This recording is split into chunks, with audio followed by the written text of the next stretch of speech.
What's going on, everybody? Welcome into the Blazers Uprise post-game show powered by BetUS. Today, we have a game winner by Scoot Henderson as the Blazers beat the Jazz 122 to 120. Scoot Henderson plays down the stretch because Nate Bjorkgren is coaching. We're going to talk about Nate Bjorkgren's coaching today. The final lineup that the Blazers ran with, which is something we've been asking for the entire season when young players are playing well. We're going to discuss Shaden Sharp's big game, and Denny Avdia continues to assert himself as the best player on the team. He had a fantastic night tonight and was maybe his best game as a Blazer. He was phenomenal. Also, 122-120. I'm updating that final score. Eric, how's it going, man?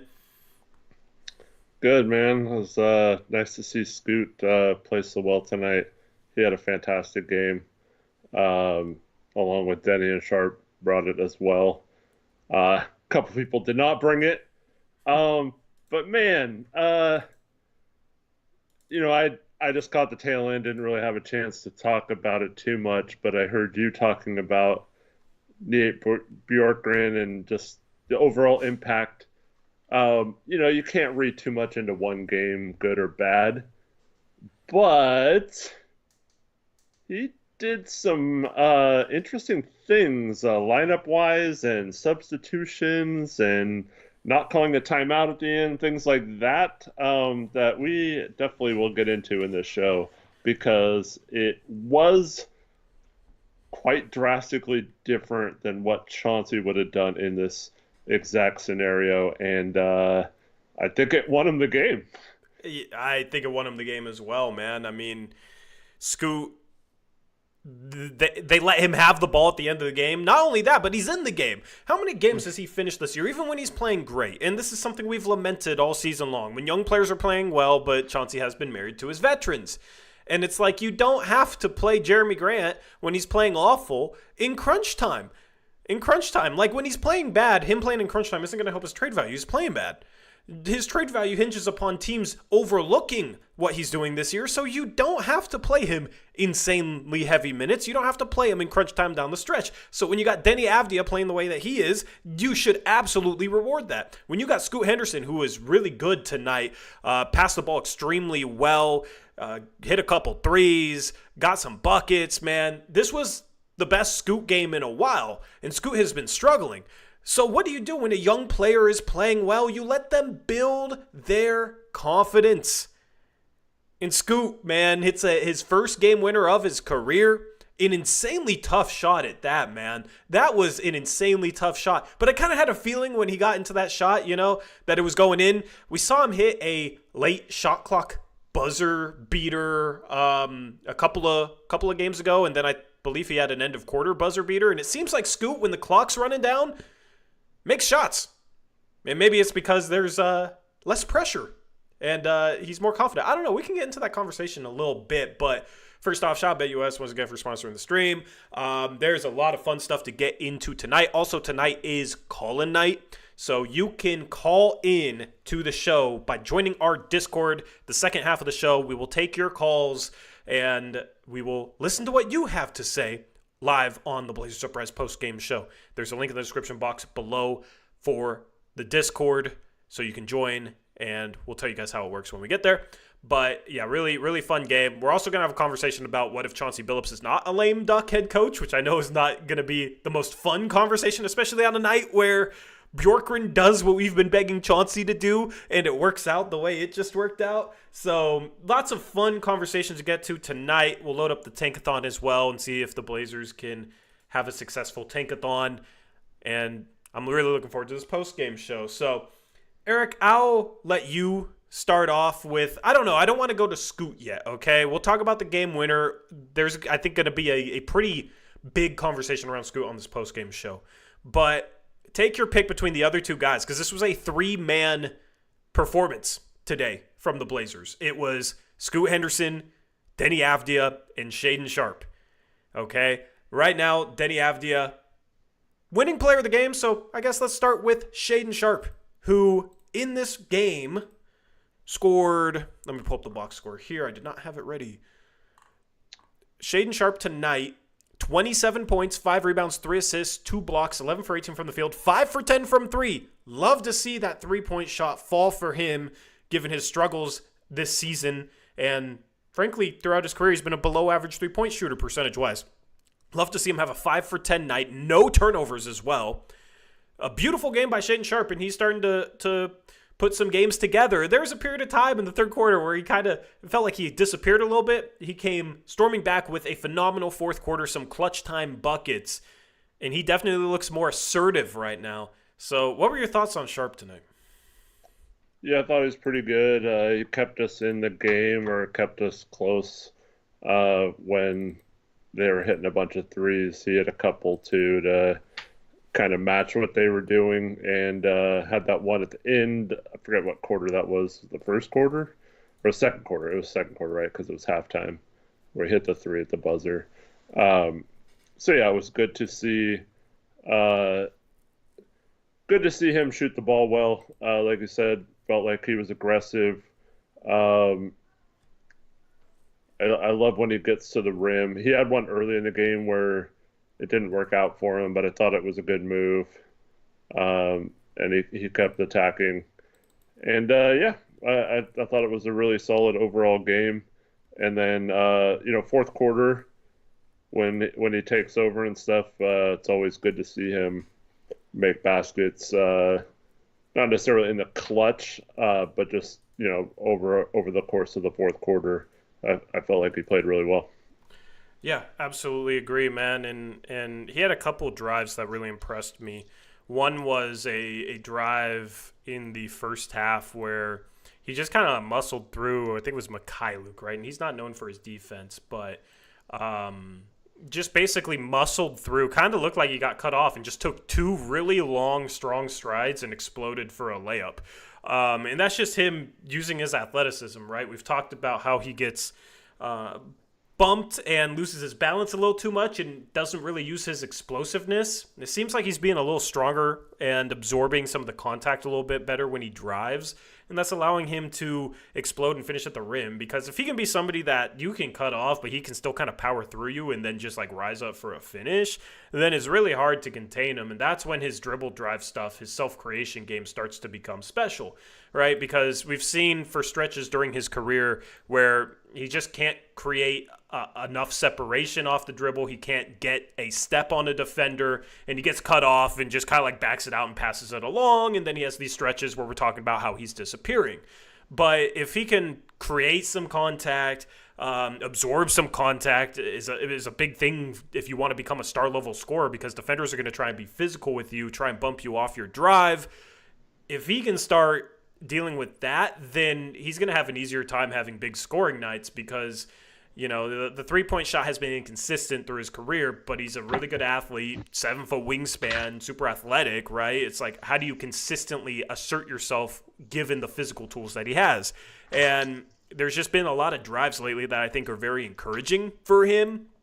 And of course, he's also making the 3-point shot, which also helps. So you're seeing the best of both. And that's why the last game was a blowout loss. He didn't do much in the second half. He kind of disappeared. But the other 3 games out of the last 4, he has scored the ball extremely well. He shot the ball well. The mid-range game, especially like last game in the first half, he had a couple mid-ranges against the Mavericks, which looked good, right? So he kind of has it all working for himself right now, and it's still going to be a work in progress towards achieving that level of consistency, but he's putting together a nice stretch of basketball, and it's really fun to watch.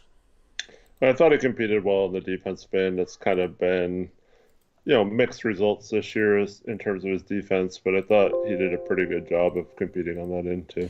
Yeah, I think there's multiple Blazers defensively today that, you gave up 120 to the Jazz, but I do think there's some good standout performances from some of the young guys. I think Scoot actually had a pretty good defensive game, had multiple good defensive possessions.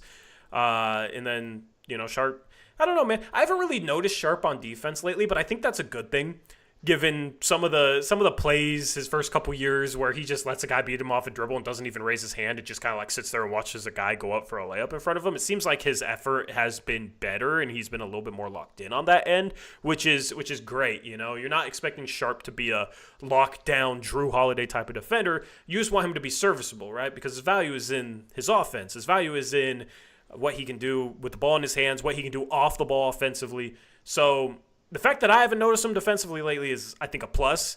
You know, it's always fun when he has a big highlight block here and there, but just as long as he's solid, I'm happy, and that's what he's been lately. Yeah, we'll talk about this when we get into Bjorkgren, but it was interesting too seeing Sharp go out for a defensive possession, and you could tell Nate was telling him on his way out, "Don't worry, you're going right back in on offense" or whatever. But you know, it is kind of curious to see who gets subbed in and subbed out in those situations, who the coach trusts in those situations. So he's obviously not 100% there yet, but been encouraging, like you said, to just not see those lapses as much as they were earlier in the season or earlier in his career. Yeah, so let's talk about that part of this. Sharp gets subbed out. Jeremy Grant gets subbed in for him late for a defensive possession. Just that sentence alone, I'm excited to say. Jeremy Grant gets subbed in for a defensive possession late in a game, right? Because well, they come in for Tamani, and someone else came in for, and then Tamani came back in for Sharp, I think. Maybe he did. Maybe there was a quick sub, but I know there was the Scoot, Sharp, Avdia, Kamara lineup late in this game is what they turned to when they subbed Scoot back in the game for Simons. And Simons didn't play the final, 5 minutes of this game. Yeah. But you know, that's the type of coaching. It's like you're up 3. It didn't work, but you're up 3. And if you want some switchability on the court, that's when you sub in a guy like Kamara or Grant for Shaden Sharp. You just have more length, more switchability, right? Especially for any defensive possession, you want Kamara in the game. And that's just situational coaching. And it's such a super simple thing that Chauncey has struggled with, man. It's super, super simple. It wasn't even a timeout. Chauncey struggles to figure out defensive lineups coming out of a timeout where, like, Simons and Sharp will be on the floor and you'll have, like, Avdia on the bench or just weird stuff like that, right? I don't know if that applies to a specific scenario, but it's always been weird stuff like that in late game situations from Chauncey Billups. In Bjorkgren, it's not even a timeout, and he subs in, you know, I forget if it was Grant or Kamara. Somebody can look at the ESPN play-by-play feed for us and let us know. But you sub in a defensive substitution, and it's like, it's crazy to me how the bar has been lowered so much that we're celebrating that. That's like, oh my goodness, a situational sub that makes sense. That's how far. He puts in both bigs at the end, too. Yeah. Does Chauncey do that? I seriously don't know. Does Chauncey put in Klingon and... I would hope so. I mean, it makes sense. With 0.1 seconds left, you're up 2, right? And Klingon, but like, you're not getting the ball over. I do not know if Chauncey would have done that or not. I really don't know. It's such basic common sense. And that's why, like, anybody that defends Chauncey, it's like, okay, he fails at basic common sense stuff, man. Basic common sense stuff. And then you see it in a game like this and see the way it worked out. Yes, I know it's the Utah Jazz, but the last time we played the Utah Jazz at home, we lost by 41. So I don't even care about the opponent. They whooped us last time under Chauncey Billups. So you're gonna say something? I was say Tyler says Scoot wouldn't have been in the game for the game winner. Yeah, we'll talk about that as well. That's where we're going with this. So late game defensive sub, okay, but also the lineup. The lineup, man. Like, Scoot does not have this moment, and this could be a good moment for his confidence, because while he portrays a confidence about him, sometimes I wonder if he struggles with, like, his confidence in his shot, and we've seen him start to be less aggressive, like trying to attack the rim, and, you know, you can say, okay, he's trying to be more of a point guard, trying to be more measured, like, cool, but the good version of Scoot is somebody that can get to the rim, be aggressive, draw fouls, and get to the free throw line, and we saw him do that like the first 5 games of the season. And now that part has just completely disappeared, right? And we've seen, I think this is the 3rd late clock shot where he's like 3 for 3, right? We even saw him hit a freaking, I'm not even counting that half court shot that he hit. You know what I mean? Like he just has a knack for hitting shots late in the clock. And it's probably just coincidence, but for some players, when the clock's running down, even if it's a clutch situation and like it's something where like you have to shoot it, you can shoot the ball freely. For some players, it's like less pressure than if it's in the flow of a game and you're wondering like, okay, should I shoot the shot or not? And sometimes I feel like that's the case with Scoot, is he's constantly like second guessing himself, like whether he should shoot or like second guessing what decision he should make. But when you got the ball with 1 second on the clock on the 3-point line, like you got to shoot it. It doesn't even matter. Like the decision making's out of your hands. You just got to shoot it because it's late clock. So Scoot in that scenario, clock runs down and he hits like the toughest mid-range jumper maybe of his career. The way he faded on that, the contest, every part of that made that an insanely tough game-winning shot. And it's like I had it's weird. I had confidence that he was going to make that when he turned to that shot. It was also a shot that he hit on Wemby, I think, in the G League. So I don't know. It's a shot that I've seen somewhere from him before, and he's hit. Actually, I think he like stepped under. I don't know, but we've seen that move before. It's just like it seems like when he doesn't have to second guess whether he should shoot or not, he's a little better. And it seems like he has games where he finds some confidence. And this was one of those games, and he played well. And the problem has been Chauncey will sub him out late in the game. It doesn't matter if Anthony Simons was 0 for 50 and Scoot was 10 for 10. It's like Chauncey has been super robotic with his lineups where the veterans are going to play at the end of the game no matter what. Doesn't matter how good Denny Avdia is playing. Doesn't matter how good Donovan Klingen's playing, right? Doesn't matter how good Scoot Henderson is playing. Doesn't matter if Scoot's playing better than Ant, Chauncey Billups is going to play Ant in the final stretch. And it's like, that's not how you give a young player confidence. It's not how you give a young player confidence. With somebody that's maybe struggles with his confidence, I think that might be a thing with Scoot, right? And there's other issues with this game, right? That's not something to gloss over. Maybe some of the effort questions and this and that. But confidence is a big part of basketball. There's a big mental aspect to the game of basketball. And when you got a young player playing well and it's a close game and you're sitting here at 9-20 on the season, that's when you finish with them. Is when you finish with him. And even if he sucks the rest of the game, like you showed him, like, okay, you played well, I'm playing you down the stretch, I'll have confidence in you, you're playing well. In turn, that can give a player confidence. In a game like this, like Scoot hits the biggest shot of his career, you know, a game-winning turnaround fadeaway mid-range jumper. And that's why it pisses me off when Chauncey is super robotic with his rotations, and it's not really done in a way where you're trying to develop your young players. If they're playing well and you're benching them for vets that are playing worse than them in a game, that's not prioritizing the development of your young players, and that's the biggest thing for the Blazers this season. So to see Bjorkgren, first regular season game, yeah, we're gonna end with the guys that have been playing well. Avdia and Scoot instead of Grant and Simons, because Grant and Simons were awful tonight. Okay, we're going to end with Avdia and Scoot because they're playing well. And then see Avdia have multiple big crunch time plays. And then Scoot hit a game winner. It's like, yes, your season is all about prioritizing these young guys. The guy that you drafted 3rd overall and the guy that you traded 2 first-round picks for. It's such common sense to end with that lineup. And Chauncey hasn't done it all season. And then the first time we see it, the results are immaculate. So, love that lineup decision down the stretch, man. And it's something that's like, hopefully Chauncey sees this and is like, yeah, maybe I should start doing that a little bit more. Just rewarding guys who are playing well. Not to defend Chauncey, but devil's advocate, I don't think there's been many games this season where you could say, oh, I mean, this goes for the starting lineup too, that they've been playing well enough to deserve to finish a game. So Denny, multiple games the past month? No, I'm talking about like the guards. Yeah, but like with Denny, I feel like there's been so many games where he should be finishing because he's outplaying Jeremy Grant and he doesn't. I feel like he does finish a lot of games. Maybe that's just wrong. I don't know. I feel like he has been in close games at least. Maybe over Kamara, never over Grant.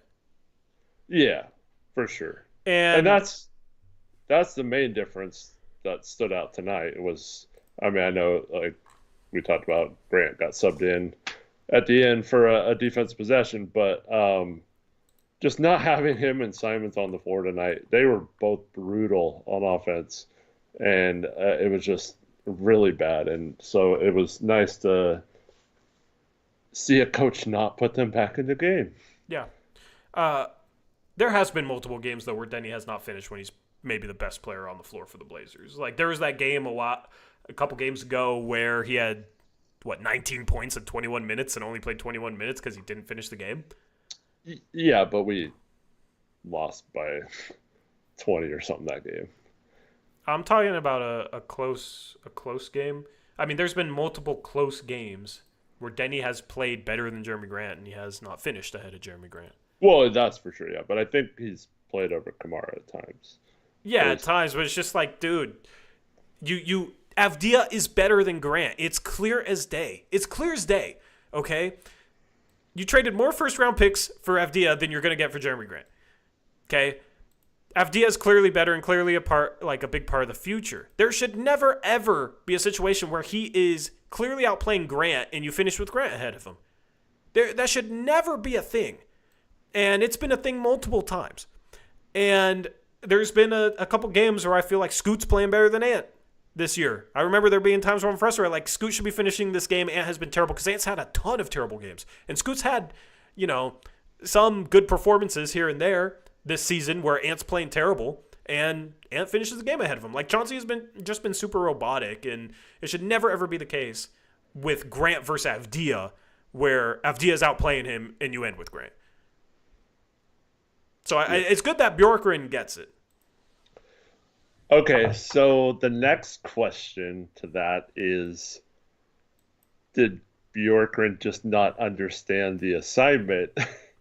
And is Chauncey under... I mean, we know Cronin says he's not telling Chauncey what to do or who to play, but do you think a little bit of that is... Chauncey doesn't have that, or is being told not to do that? Or do you think this is just a case of Chauncey leans too heavily on the veterans and Bjorkgren didn't? I lean towards the latter. I lean towards Chauncey just loves his vets, and Bjorkgren just got here, right? So Chauncey's been coaching Ant. He's been coaching Grant, right? So Chauncey is more likely to have a bias towards those guys and a blind trust towards those guys because they have been really good under Chauncey until this season. So that's where I think Chauncey might get in trouble. You better hope it's not the former, because if Cronin's telling Chauncey to do all this stuff and Chauncey's doing it, A, Cronin is awful.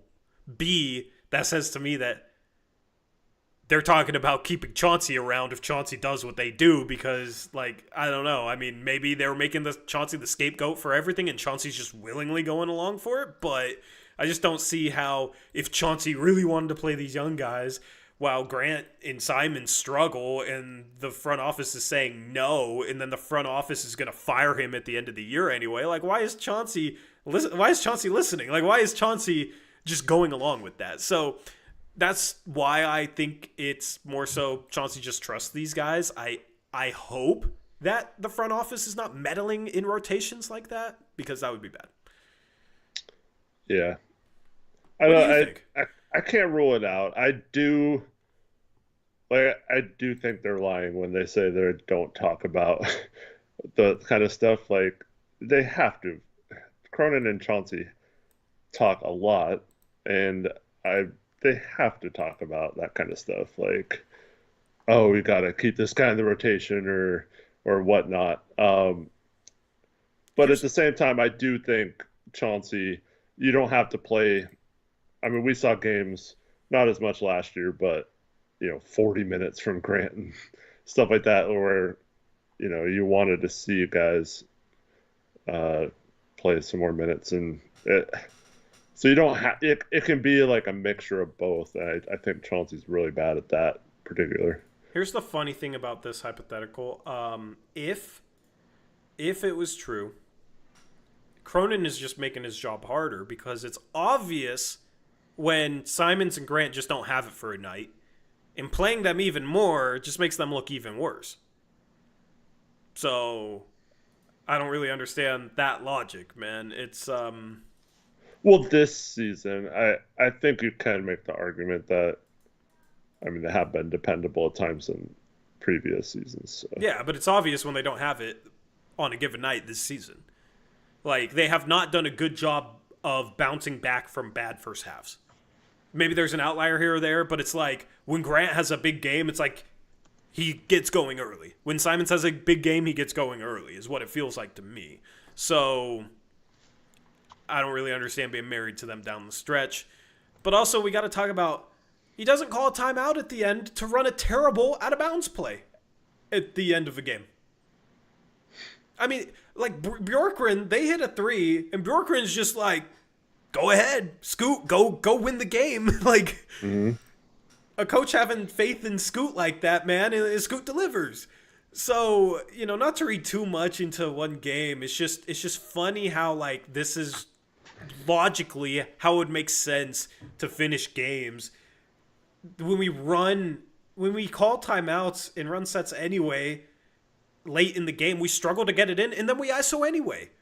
Like, why give them a chance to substitute in their best defensive lineup and, like, set up their defense and give them a chance to deny the inbounds pass, and then we're just going to run the clock down in ISO and shoot anyway? It makes sense just to inbound the ball to Scoot and, like, okay, go ISO and take the last shot. It's the same outcome without all the extra mess and without allowing them to set their defensive lineup. So I've never understood why coaches will call timeouts just to try and ISO and run out the clock, unless it's just to get more shooters on the floor. But it's like Portland doesn't have that many shooters in the first place, so how much are you really going to switch up your lineup? So that was a good call, man. Even if you missed that shot, it's like I like that more than calling a timeout just to run an ISO for 15 seconds. Yeah, or a dribble handoff. Yeah.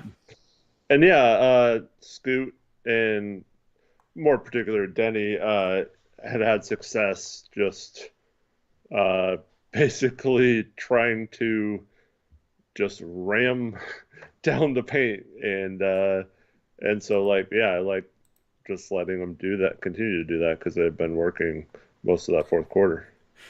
Yeah. Shout out Adam Olson. $5 donation says, even with the Jazz shooting 50% from 3, we clutch a win tonight. If they shot 38%, we win by 15. We stayed in the game with Denny and good coaching.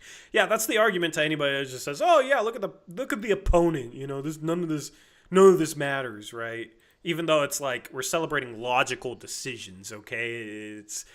You can make logical decisions against a good or a bad team. Like the caliber of your opponent doesn't hold you back from being logical, right?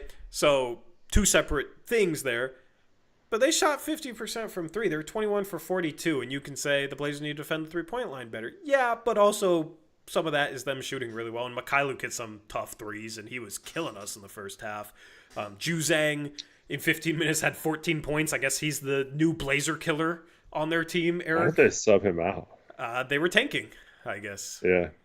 Cody Williams. I mean, I don't think they were truly tanking this game. Like some people say, like they lost on purpose. The players aren't losing on purpose, but like Cody Williams played 25 minutes, Juzang played 15. And I think at this point, like Juzang is a better player than Cody Williams. Cody Williams is like one of the worst players in the league this year, but that's the rookie you draft in the lottery, and you got to develop him. So you play him. I mean, talk about a dude that would. I can't believe Cody Williams played 25 minutes. He is so invisible, Eric. He is so invisible. But yeah, I mean, their bench played good. They shot the 3-ball extremely, extremely well. I mean, they played a good game by their standards. So, and the Blazers blew a 5-point lead with 50 seconds left or something. Yeah. Still managed to pull it one out. of those was a super deep 3, like props. That was Markkanen who hit that, right? Yeah. Yeah, I mean, that's Laurie Markkanen for you. He hits a deep 3. Like, how do you really guard him? This 7-foot dude hitting almost a 30-footer. So, yeah, it was a 29-foot 3-pointer. from a 7-footer. Like, you kind of just got to live with that. You kind of just got to live with that, right? Give him props. He's a former All-Star for a reason. And go win the game, and that's what Scoot did. So, do you have anything to say on Scoot? You can give whatever you're about to say, and then I want to know, like, just kind of your thoughts on, like, the confidence thing with Scoot. Well, I just want to address two things that have been commented on throughout this post-game show so far in chat. One is a couple of people keep asking why we're celebrating a win over Utah like it's meaningful. We're not celebrating. We're talking about what happened in the game. It's not. But if we are celebrating, it's not celebrating the win itself. It's celebrating the decisions that were made late in this game that we've been asking for all season that make sense for our rebuild. Yeah, and then Jermaine says, you all act like this roster is loaded with all-stars. What are you talking about? No one said anyone deserves to be an all-star this year or anything. Which roster? Which roster? He's talking about ours, yeah. We act like... Are we too positive, Eric? Well, I think he's trying to defend Chauncey. And you can say whatever you want about Chauncey. I don't think he's the worst coach. Yeah. I mean, listen. Talking about playing the young players down the stretch when they're playing better than the vets, that comment in no way implies that we think this team is loaded with all-stars. I don't know how you went from point A to point B and that came to that logical conclusion that that's what we think. So, yeah. It just makes no sense, man. It's like talking about not calling a timeout in the final 14 seconds in no way implies that we think this team is loaded with all-stars. But that's the problem, is like anybody that wants to defend Chauncey doesn't actually listen to any of the critiques or anything that's said about the coaching. They just completely ignore every single point that's made and sit there and say, the roster sucks, the roster sucks. And you're just blind to literally any other bit of context or any other stuff. And it just drives me crazy because it's not a conversation. You're just completely blinding yourself to anything that happens during the course of a game. So you think if you have a bad roster that the coach cannot be bad, right? Because if it's a bad roster, what can the coach do? That's a narrative, right? And you know, if you can't even critique actual things that happen during the game because the roster's bad, then that implies that you don't think it's possible for a coach to be bad with a bad roster because it's just the roster. Which makes no sense. Makes no sense. The roster is bad. The coaching can also be bad. I don't understand why people think both those things cannot be true. Yeah. Trevin puts it sarcastically, but funny. Everyone knows that if a team isn't full of all-stars, then the coach is good. Yeah, right? like that's your logical conclusion. It makes no sense, man. I challenge you to think a little bit deeper beyond just the roster, okay? And that's what we try and that's what we try and talk about. So we critique actual decisions, right? If you want to say Chauncey gets too much blame, we critique very specific things. It's not just sitting here saying like Chauncey sucks and surface level stuff like Chauncey's bad and Chauncey's a terrible coach, right? Like anybody can say that stuff. We critique very specific things. So if you want to say Chauncey's getting too much blame, which specific critique of ours is going overboard? That's what I ask you. And that's been the problem with anybody that says that we're too hard on Chauncey Billups. It's never about the actual critiques that we're making. It's always just about surface level stuff like you guys are blaming him too much in general.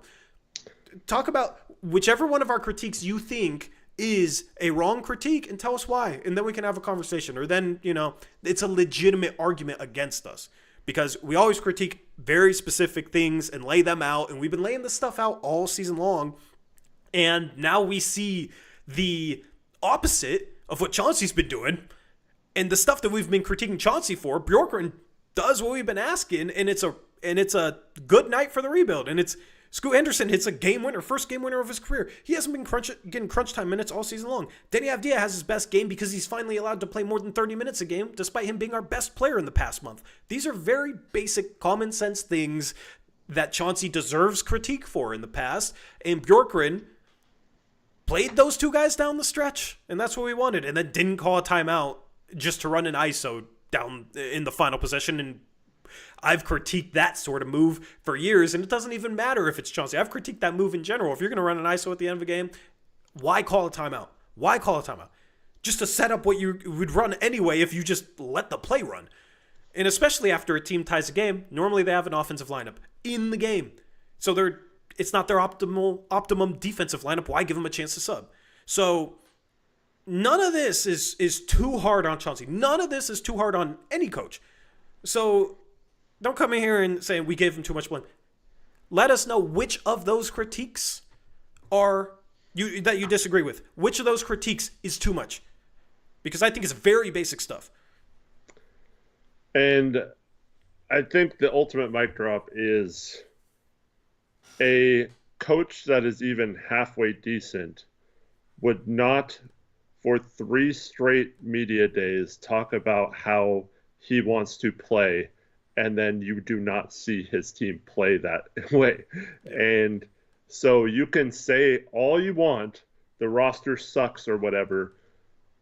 Your roster is irrelevant to playing with pace or running the ball. Like, if that's how you want them to play, if you're a good coach, you get your team to play that way.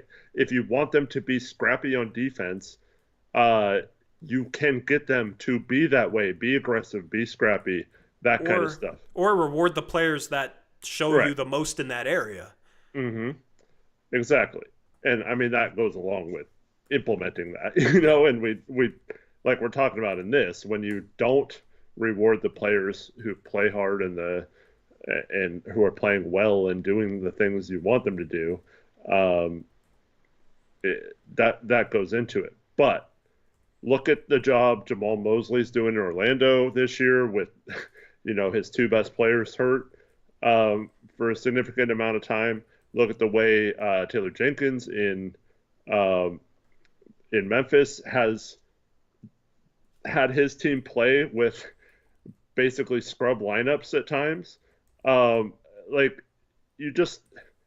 You can't just say, well, the roster sucks. What is he supposed to do? Like, he's supposed to coach and teach these guys and implement a style that can work. I've mentioned this before in previous years, but OKC was terrible a couple years ago, and they were 10th in defensive rating most of the year because they had a system that worked well, and the coach kept harping on it, and eventually, the guys learn the system and their identity breaks through, and then you get the stars to match that or whatever. But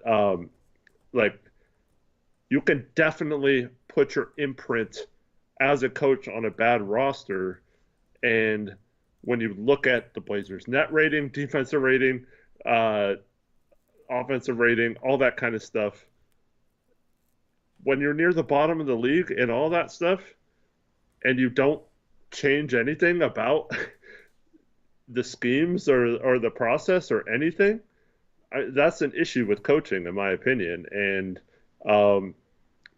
And then when you're talking about these little things like rotations and just playing the guys who play the best, those are very simple things, but they stick out like a sore thumb because Chauncey's not doing them. So I don't think there's any way you can say Chauncey deserves a pass because his roster sucks, because if that's the case, he's basically mailing it in because his roster sucks, and that makes him a bad coach anyway. So I don't see any scenario where you can justify him being a good coach other than people seem to like him. And that's the only thing positive you can say about his coaching, in my opinion. Yep. Fully agree, man. I mean, the entire fan base, too, wants Chauncey or whoever's coaching to finish with the young guys, to finish with Avdia, to finish with Scoot Henderson when he's playing well. Okay, nobody's asking for them to finish with Scoot Henderson when Anthony Simons is playing better. It's not even unreasonable, right? It's just Anthony Simons starts scoreless for the first half. Scoot's 6 for 12 on the game, 3 for 6. That's 10 assists, 1 turnover. Scoot was making a ton happen for this team. The 2 best creators for other players at this point is Denny Avdia and Scoot Henderson, right? They did a great job setting the table for their teammates in this game. It's why Scoot was a plus 22 in 30 minutes, which is insane, right? Because normally he's on the opposite end. And in single game plus minus is messy, but it's like Scoot Henderson had a direct impact on this game and being able to help the Blazers get quality shots. There was multiple passes where a Blazer missed a wide open three. Like Grant had one on a left-hand cross-court skip pass off the dribble from Scoot Henderson. Just a phenomenal pass on the money with his offhand, one hand, across the court. That's an insanely tough pass. Scoot just does it. Nobody even thinks about it, right? Like, Scoot can pass, man. Denny, with his aggressiveness, draws multiple defenders and constantly is putting pressure on the paint. He's constantly turning the corner. So, you look at Denny in this game, 6 assists, 2 turnovers. Scoot, 10 assists, 1 turnover. Like, those types of guys help make things easier on the other players on the floor for them. So, it's fun basketball to watch as well. You reward those guys when they're playing well. It's super simple, and it shouldn't even be a discussion. It shouldn't even be something that we have to criticize Chauncey for, right? Like, we criticize him for his sets all the time, right? And that's another legitimate critique. I would love to see the stat on how many dribble handoffs they run per game under Chauncey Billups compared to other teams. But we don't even get into that on most nights, okay? So the rotation, the end-of-game stuff, prioritizing young players when they're playing better than your vets who are struggling is super simple and shouldn't even be a debate. And the thing is like, Grant still got 31 minutes. Simon still got 30 minutes, right? Avdia had 31 minutes and Scoot had 30 minutes. So their playing time was equal with those guys struggling. So it's not even like Avdia and Scoot are playing more than them. It's just give the young guys some crunch time minutes with each other, because crunch time minutes is a good thing. And especially when you're going to get blown out a ton this year, you're not going to have a ton of opportunities for crunch time minutes for the young guys. So that's why in a game like this, it's a good thing to play Avdia. It's a good thing to play Scoot. Get him some close game crunch time experience and see if he can come through. And he came through today. So, and that could be a building block for him. That could be a step in the right direction. Who knows? We'll have to wait and see. But I do think Scoot might have, I don't know how to phrase this, because I don't want to phrase it like a confidence issue, but I talked about it earlier in the stream. I do think he kind of second guesses his decision making and whether he should shoot or not, and that's always going to affect your shot. And part of that is still the game needs to slow down for him, and he's young, and it's just part of the growth curve. But when you have it going, or when you're late in a game or late in a shot clock, right, the decision becomes easier if there's 2 on the clock. You got to shoot the ball. And Scoot hits an insanely tough turnaround game winner in the final seconds. Did you see his interview after the... Yeah. Like I said, that's why I said he gives off a very positive persona, but I do think he second guesses whether or not to shoot the ball at times when maybe he should. I feel like he's not really taking bad shots anymore, Eric. So, like, it's a good thing to an extent, but you want him to be confident in the shots that he takes. So what do you think about this whole conversation? Because I haven't gotten your input on this yet. In terms of what, the shooting into the clocks, or just his overall confidence? Just like confidence in that sort of stuff. Because I think it feeds into the other part. I struggle with this because, like I said, I heard him talk after the game. This could change because he's young, and like, I'm not saying it's not something he can fix, but I don't know if he understands the game well enough to consistently be great. I'm hoping that's wrong or that changes or whatever, but I mean, he's young, man. I just feel like he's just one of those guys who's like he knows how to play like in a pickup game or like that kind of stuff, but when it's like very structured and schematic wise and you have to use... Wait. Like, since when is our offense structured and schematic? I'm saying, like, it's just... That's... I'm sorry, but... It's not. I guess it's not. But, like, yeah. I think he's trying to fit in like it is, and it's... Yeah. Like, he's the type of player you just got to turn loose, and that's why we've talked about in the past. We need to be a fast breaking team, I think, to maximize him. And so like I feel like yeah, there is a little bit of last time. For those that didn't see, he's uh what am I blanking on? Brooke. Brooke asked Yeah. him uh if he was gonna take the last shot, if he knew he was gonna take the last shot. He's like, "Oh yeah," or something like that. I was taking the last shot, and so it was just like, he has the ball, a few seconds left. He knows he's gonna take a shot. That's just instincts in basketball and stuff. It's not necessarily running a team or doing anything extra. It's just go get a bucket, and I think he can do that. Um, so that, like, I agree. Maybe his confidence in other situations is an issue, but I also think he's just still learning how to play within a team concept too. So I don't know. I mean,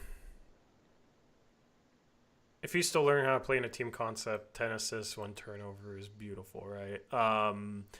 Also, I think that, like, any basketball player I feel like knows this, and I'm sure you know this, right? Like, when you're not fully confident that you should be taking the shot that you're taking, you're more likely to miss. Yeah, of course. Yeah. Whereas if you're just like fully confident, like you don't even care about the result, like this is the shot I should take, then you're gonna make a lot more shots. And not to bring like me playing basketball into this, right? Like in case anybody doesn't know, I played at your college, so I played a little bit. So for me, it was always if I'm second guessing the shot that I'm shooting, or if I'm not fully confident that I should be taking the shot, I miss a lot more. Whereas like I'm the streakiest player still now to this day, where like I'll have a bunch of stretches playing rec ball where I make 5 threes in a row because I hit a couple and it's like, oh, I'm shooting the next one no matter what, right? Because I'm hot, and I'll make another, and I'll make another, and I'll go on like these insane stretches. And for me, it's like shooting late clock. I've always shot better because it's like something I have to shoot, and it's something where okay, I got to shoot it. It doesn't even matter if I make or miss. I have to shoot it, and it's almost like a free experience. Like it's no pressure, right? I literally hit a game winner my last direct game, by the way, Eric. Okay, so Yeah. with 1.1 left.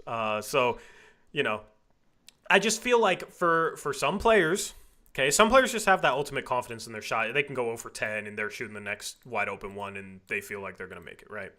For some players, I feel like they might shoot worse because they're not fully confident that they should be shooting the shots that they're shooting, and they're not good enough at shot selection or picking their spots to have full confidence that this is the shot that they should be going up with. And I think some young guys early in their career will struggle to score the ball, and then once they get that confidence and learn that decision making, they'll take off, right? And you'll see guys like take a huge step. So I optimistically hope that is part of it with Scoop, because last season when he had like free reign at the end of the year tanking, he played pretty well, and he had that final game where he goes 6 for 6 from 3, and he's just letting it fly, and he's insanely confident, has a huge game against the Houston Rockets, right? And they were playing like some of their guys, right? It wasn't like he was playing a scrub lineup or anything. And we've seen him in garbage time where he's playing against third stringers, and you can tell he thinks that he's the best player on the court, and he'll have like these good buckets against third stringers, and people give him crap like, oh yeah, he's only doing that in garbage time. I think what that could speak to is a confidence thing where if he's fully confident he should be taking a shot, he's more likely to make it.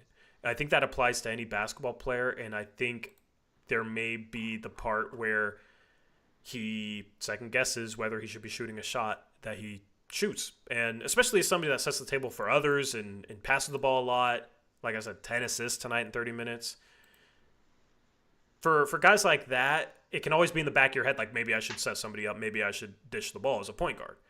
And I think that's part of the reason why young point guards, when they get to the league, struggle, and there's a bigger learning curve for that position because they have to figure out how to balance their own scoring and being confident in every shot they take while also not overshooting and setting up their teammates as a point guard should. So I think that could be something that Scoot struggles with. You know, I don't know. I don't know because I'm not in his head. But that's why I think a lot of people are very valid in the thought that, okay, we need to trade Anthony Simons and just start Scoot and just see if that works for him. Okay? And just give him the keys to the team. And he'll get even more reps, playing more minutes, and you got to see what you can turn him into because you spent the 3rd overall pick on him, right? That's a huge asset. And you should do everything you can to try and develop him, try and make him the best player possible. And if he fails, right? At least it's something where it's like, yeah, we didn't hold him back. We gave him every opportunity to build that confidence in his own decision-making, shot-taking, etc. And he just flamed out. Like, that I can live with more so than like, oh, we're just going to keep him on the bench forever. And even if he's playing well, we're not going to play him in crunch time and not knowing if we gave it our all to fully develop him. Yeah, but again, he hasn't played well this season. This is one. Nobody's saying he's played well. No, I know, but like I'm saying, like this game he plays well and he does get to stay in. I don't know. I think part of it is just whether it's confidence or not, he's just not a good shooter yet. So he obviously doesn't have a good outside jump shot. And do you not think he's streaky at all though from 3? No, it can be, but that's like anyone is streaky that isn't a good shooter. You know what I mean? What career 30% 3-point shooter has ever gone 6 for 6 from 3 in a game? I mean, I'm sure there's lots of people who have gotten hot for a game from 3. I feel like he's streaky from 3. And he, after a terrible first 5 games, and then he starts donning the goggles, he shoots almost 35% from 3 last year. That's down this year. So what, you think his shot got worse if there's no mental aspect of that? I'm not saying there's no mental aspect. It's all encompassing. I'm saying, I'm setting it up by saying he's not a good shooter. He has not the greatest touch around the basket. Now, those things could or could not be improving or whatever. But when you're not a good shooter, when you hit a couple, it does, if you want to compare it to rec league again, I don't shoot a lot of threes. I'll shoot 1. If I miss it, I don't shoot anymore the rest of the game. If I make it, I'll probably take a couple more.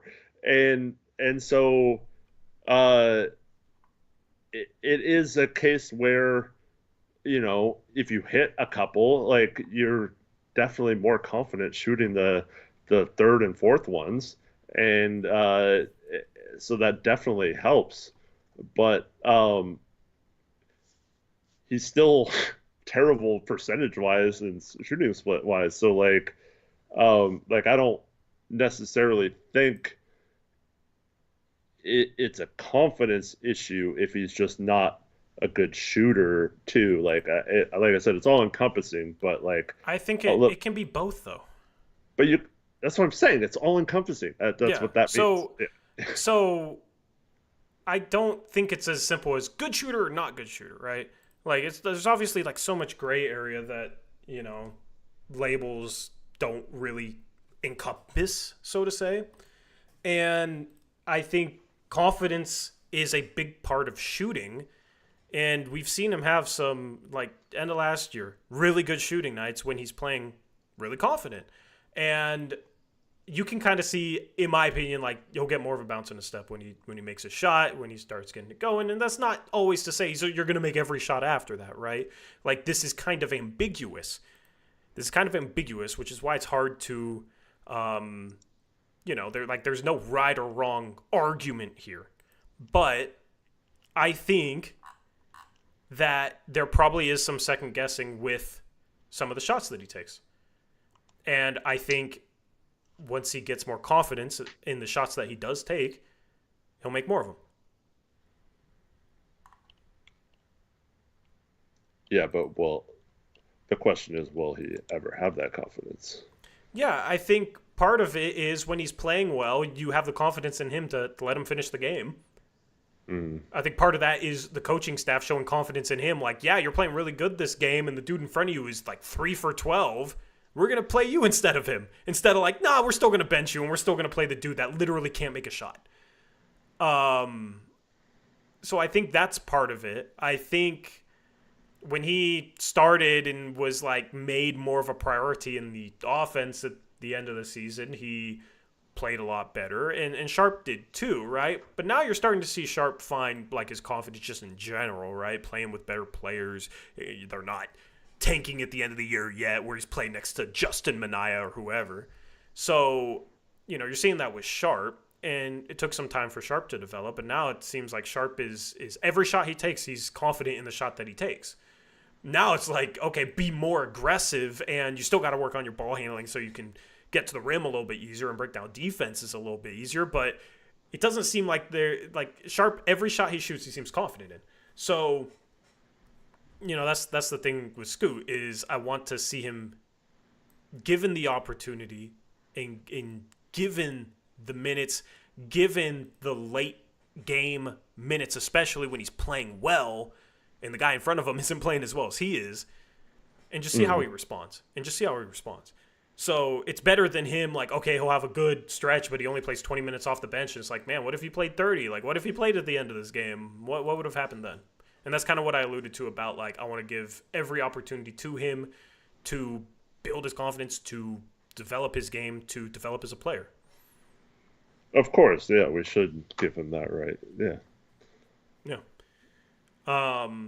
Jermaine says, why would you want a bad shooter taking that many threes? That doesn't make sense. I mean, how do you ever become a good shooter?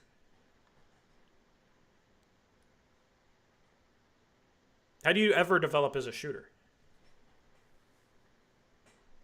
Like if you're just oh, I'm a bad shooter and you're just resigned to that, you'll never be more than a bad shooter. Like you have to take threes and be confident in the threes that you take to ever develop as a shooter. If you don't take threes, you don't make threes. You're not a shooter. So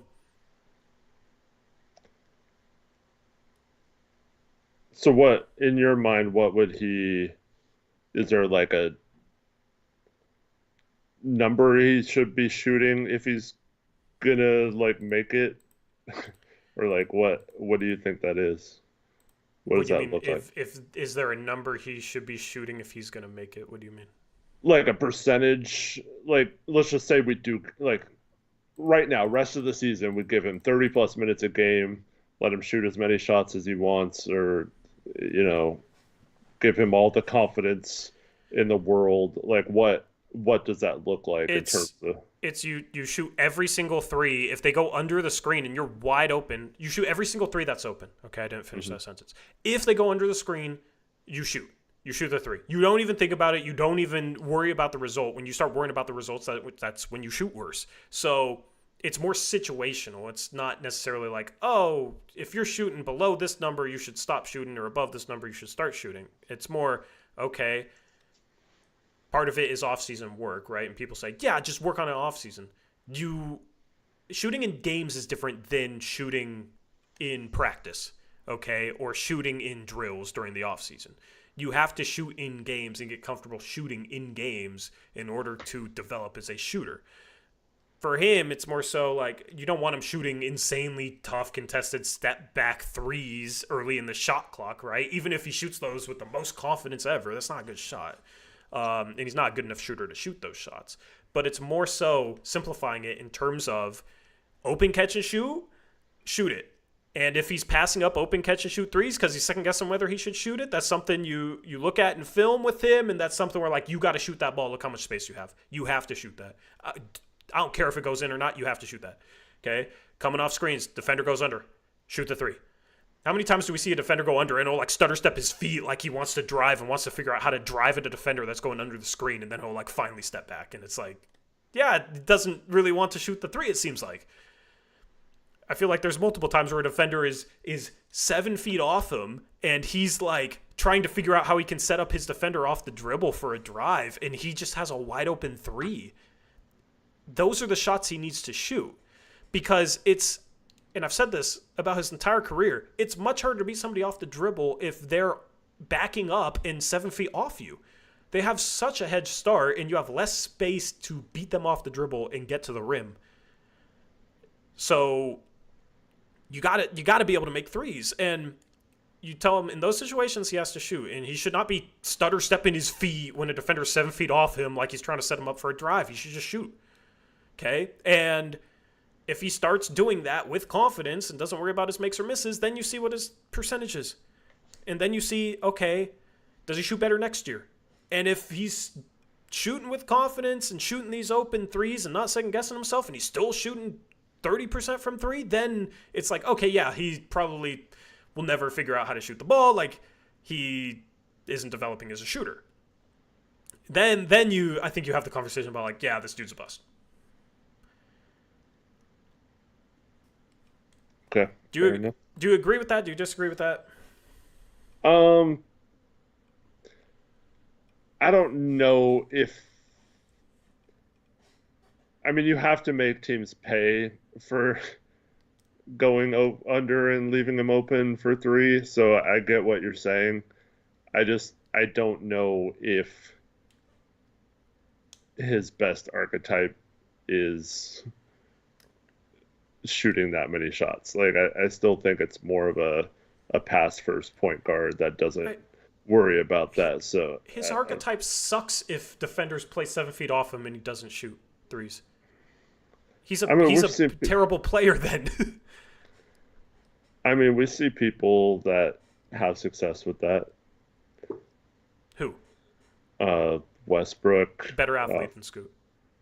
Okay, but I'm just saying, we've Fox, John Morant, like, we've seen people do that. So I mean, I don't know, like, Fox. I mean, here's the thing: unless you're like, Fox is the quickest player in the league. Fox is even quicker than Scoot. Russ was like the Fox best don't shoot now. I'm saying early in his career. Okay. Yeah, but I mean, what did he do? He started shooting. He started shooting. You know, now he shot eight threes a game last year, 37%. Pretty good, right? 6 threes a game this year. He shot 3 in year 2. So maybe that's a good barometer. But like, his 3-point attempts per game went up his first 4 seasons, right? And even year 3, he shot 29% from 3, but he still shot 3.5 a game. The following season, he shot 32% from 3. Still shot 5.5 a game. And I mean, for his career, he's only been a 33% 3-point shooter, but like, the only reason he gets by is because he's like insanely quick and a really good, sharp ball handler. I don't think Scoot is as quick as De'Aaron Fox. I don't think he's the athlete that Russell Westbrook is. So the problem is it becomes even harder if he can't shoot in order to make his game work. And I think it's more so not even about like, okay, he has to fit this archetype. It's about, okay, he needs to shoot every open 3 right now that he has with full confidence and not second guess himself. And he needs to do that in the next couple of years, and you see where he's at as a shooter. Okay? It shouldn't be like him passing up wide open 3s right now because you're hoping you can develop him into a shooter. You're hoping you can open up that part of a game. You're hoping he can find enough confidence and put in enough work on top of all that to become a league average shooter where somebody respects. And then all of a sudden teams will stop giving him those 3s and his playmaking will come alive even more, and that will do more for that archetype, in my opinion, if he can find that. And if he can't, then he's really in trouble. So that's why I would rather push for that in every way possible than to hold him back from shooting wide open 3s. Even if a defense gives him 10 a game, he should be shooting 10 a game.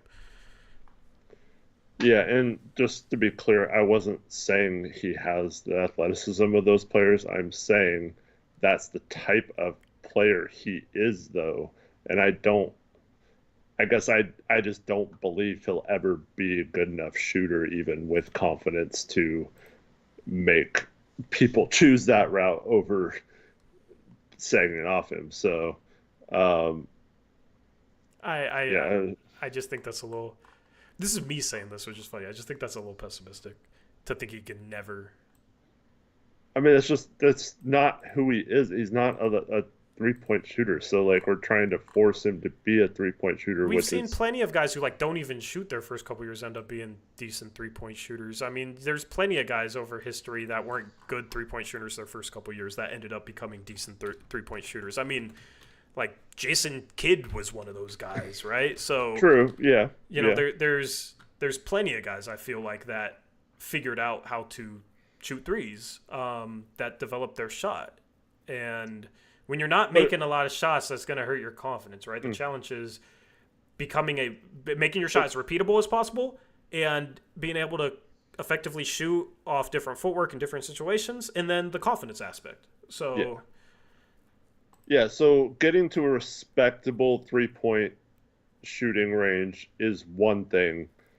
It feels to me like you're trying to make him a 3-point shooter. Like none of those guys took 10 threes a game, though. You know what I mean? Like point guards do nowadays. yeah, So. I mean, but we have somebody on our team that the first 3 years shot scoop percentages from three. Yeah. And then in year 4 became 37%. And this year is at 36% going into this game and is a legitimate 3-point shooter. Mm-hmm. So I feel like if we had Denny year 2, we could be sitting here saying the same exact things about his 3-point shot. Like we'll never But he's think not he's a gonna. point guard either. Yeah, but he's kind of point forward-ish. But also it's 3-point shooting, so it transcends positions. I don't really understand. I mean, I don't think Denny's issue has been like, I think his shot seems like it would be okay as a 3-point shooter. I don't think it's bad or anything. So Yeah. I mean, I don't know. It's more so just trying to see if he can become one, and if he doesn't, he doesn't. Like, if he's a 31% 3-point shooter, I don't ever think he'll be a starting caliber point guard. yeah, So it's like, why not try and turn him into that? Like, the risk versus reward, I think, is far more towards the reward side of the scale. Because the risk is like you're risking what? Not having a backup point guard? Like risking messing up a backup point guard? Because that's what he'd be if he doesn't figure out the 3-point ball. also Denny's first 4 years, 3.1, 3.2, 3.1, 3.1 attempts per game. We're not talking about a huge sample size or anything. Yeah, but I mean, for sure. But you gotta find confidence. But that's what I'm talking about. Like Denny's not a 3-point shooter. He occasionally he's makes 6'9". It's not as he makes a important for him three to scoop. to that was my point. You just like poo-pooed all over. Well, if 3-point shooting is more important for Scoot, then it's more imperative that they try and turn him into somebody that can knock down enough threes for defenses to respect him. Because like Denny, if guys sag on him, he can just bully into guys and use his size. Scoot doesn't have that advantage. I agree that the best case scenario for Scoot is if he becomes a 3-point shooter, he's going to be a really good player because of the other things he does. My problem is if he doesn't, like you mentioned, I still think there's a world where he could affect games and be an impact player if he does the other things well enough, and just doesn't shoot a ton of threes. It's rare that happens, but like what I'm saying is I would lean more towards making sure those things are locked in, and then if he adds the 3-point percentage to that, then he's like an all-star level player. Whereas if he focuses purely on what you're saying and becomes a horrible 3-point shooter anyway, then you're kind of losing him completely, if that makes sense. I mean, it's always easier to rein it back, in my opinion, than it is to build it up. So this early in his career should be about building it up. I don't think you lose the playmaking aspect. Like, he had 10 assists today, right? He's always trying to get to the rim. I just think it's really tough for him to collapse the defense and beat guys off the dribble if defenders are sagging off of him. And I would rather go all in on trying to turn him into a star than like avoid that, hoping he can be a very solid role player. like this team needs upside. This team needs a star, right? We talk about that when discussing prospects. And it's not like he's shooting, 15% from three, right? So after this game, he's 25 for 79. He's shooting 31.6%. He shot 32.5% last year.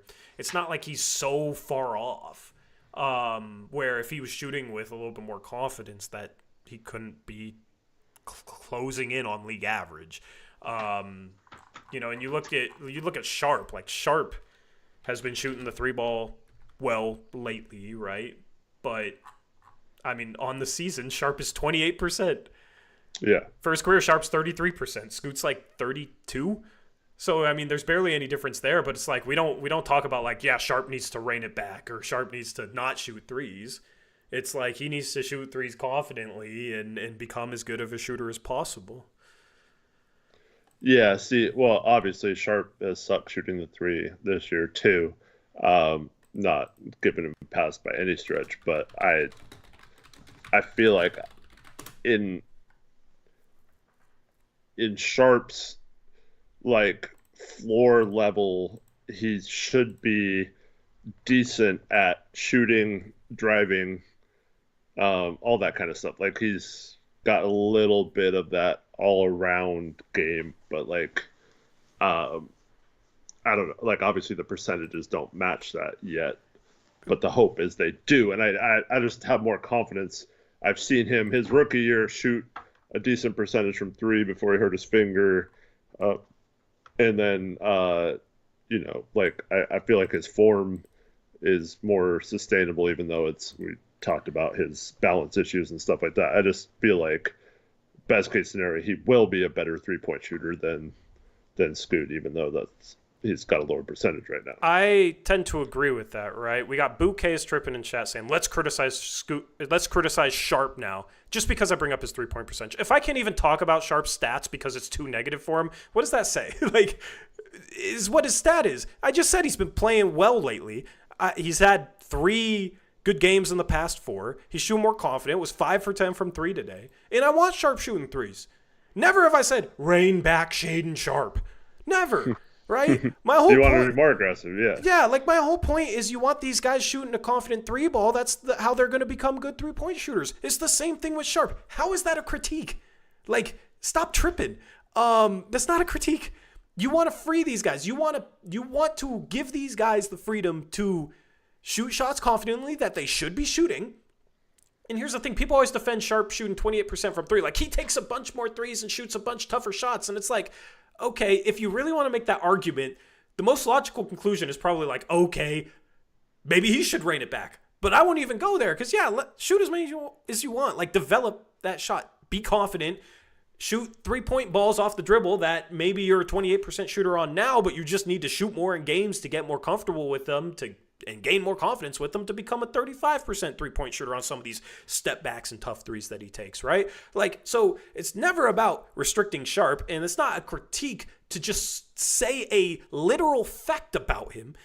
If you think that's criticism, then you're probably in your feelings, okay?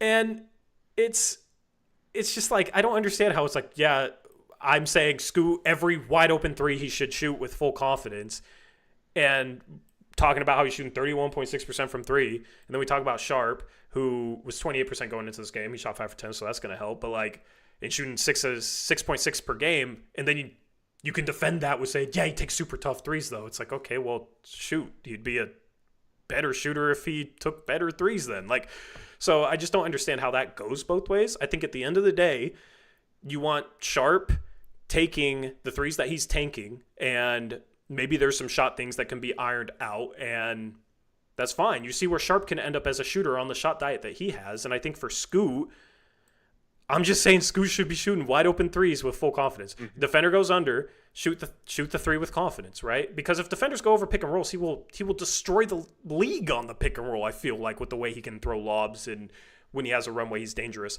He just rarely has a runway because defenders don't respect his shot. So I just want to see what that can become with him, like, in certain situations when he's wide open, he needs to shoot the 3-ball with full confidence and make it that simple. You know, if you want to cut out the contested step backs or off the dribble threes, Sure, but like I feel like he doesn't even take any of those. I feel like the shot diet for both Scoot and Sharp is completely fine, and I think it's developing as young players and developing the confidence as guys that can legitimately score the ball at the highest level in the world. I will say Scoot also needs mid-range and pull-up or a floater or something. Like, if he had a shot that he could drive at the guy playing 7 feet off him and float it over the top of him, it would also do the same thing you're saying too, I think. Yeah, he did hit one today. First bucket, he did hit one. Yeah. And he also had the turnaround mid-range, and he had the and one where somebody else got fouled, which was a little turnaround push shot. I like it better when he's going downhill, pick and roll, and shooting that push floater, because the book will be out on him that he loves to throw lobs. So big men will play that more than his floater if he doesn't have a floater. The floater opens up the lob. We see that with Trae Young as a great floater, and will like go up like he's shooting a floater, and then like last second turn it into a lob, right? And I think that's Scoot's playmaking in the pick and roll will be really dangerous once he figures that out, and I think he can because he has shown flashes of a floater. It's just that's not really there if guys go under. So it all kind of works together. Mm-hmm. And for those that think we're just crapping on these guys, they both had great games. Scoot was absolutely fantastic tonight. I thoroughly enjoyed watching Scoot play tonight, and I hope there's more games to come like that. Yeah, and it's good to see him have some good shooting nights because he really struggled from three to start the year. Let me pull up his game log just to look at some of the previous games. So Scoot was 3 for 10 tonight, was 2 for 3 last game from 3, was 2 for 4 the game before. Before that, 1 for 5, 0 for 2, 0 for 6. So that's kind of maybe some of the streakiness, which is common amongst a lot of basketball players, right? But last 3 games, he's 7 for, let me do the math here, 7 for 13 from 3. And also, he shoots good enough from the free throw line that I don't want to write that off because there is some statistical correlation in the past with like guys that can shoot free throws can become solid shooters. And he's 81% for his career. If he was shooting, 55%, 60% from 3, then it's or not from 3, that would be amazing. 55, 60% from the free throw line, then you'd really be worried because that's more of a touch issue. But he shoots solidly from the free throw line.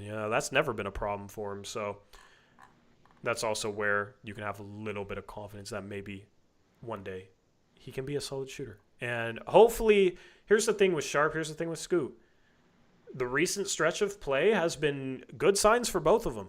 Good signs for both of them. The last 3 games for Scoot, 4 for 10, 4 for 11, like some struggles inside the arc, but we don't have the best spacing. And in some of the games recently, that Spurs game that they lost by 20, they're playing Klingon with Robert Williams, with Scoot. So it's not like he has an open floor, open driving lanes and whatnot. I think the 3-point shot will make the interior game easier for Scoot as a scorer and open up, he'll force rotations if he can beat guys off the dribble, and that'll open up some of his passing even more. So I think the most important thing is, where does his 3-point ball go? He's had 3 good games in a row. Okay, he's 7 for 13. He just hit a game winner. Okay, what now? Is it something where he can keep shooting a solid 3-ball, or is he going to have another stretch where he's like 0 for 6, 1 for 5, 0 for 4? It's going to be interesting to watch the next few games for that and the next few games for Sharp, because if Sharp can keep putting together games like this, then you can start talking about maybe he's finding some sort of consistency, which is exciting stuff. And thankfully, the next game will have Nate Bjorkgren coaching as well. So if Scoot is playing well, he'll get the minutes, I feel like. So that'll be good to see. Yeah, absolutely. Shout out David Lester for becoming a starter level member. Thank you, David. Shout out to Wes Davison, $5 donation, says, even though we need to tank, can't watch the grand root for the Blazers to lose. I think he means can't can't root for the Blazers to lose. Thank you, West, for the $5 donation. Appreciate you. Yeah, I'm not at the point where I'm rooting for them to lose. This would have been a nice game to lose for the tank race, but I'll take a Scoot game winner. I picked the Blazers as 3-point favorites against the spread, and they win by 2. So I lose versus the spread, and, we'll take a look at the tank standings a little bit later. But also, we got to take call-ins. We're almost an hour and a half into the show. Sorry. It's good debate. Good debate, good conversation. It's always good to have those. And they're always about Scoot, it seems. So thank you, West, for the donation. Let's talk about Denny. Then let's talk about any other players. Then we'll do Tankathon. Then we'll take calls. And that'll be the stream. Denny, as voted on by you guys, is the player of the game. Player of the game. I typoed. He had... My graphics are having trouble updating today because I don't believe those are accurate. 27 points for Denny, 5 rebounds, 3 assists, 2 blocks, 9 for 13 from the field, 2 for 4 from 3, 7 for 10 from the free throw line. Speaking of a guy who could not buy a shot at the beginning of the year, 3-point shot was horrific. Eric, he was 36% from 3 going into this game. I'll do the calculations because he might be shooting the same percentage as last year. And earlier this season, we were worrying about last year's 3-point improvement for him being an outlier because, as we talked about in the Scoot conversation, he was 31%, 32%, 30% from 3 his first 3 years. And then 37% last year, 37.4 for Washington. And you take out that first few games of adjustment, and he's a really good shooter. And you can tell, Eric, let me know if you agree with this. He looks more confident shooting the 3-ball now than he did at the beginning of the year.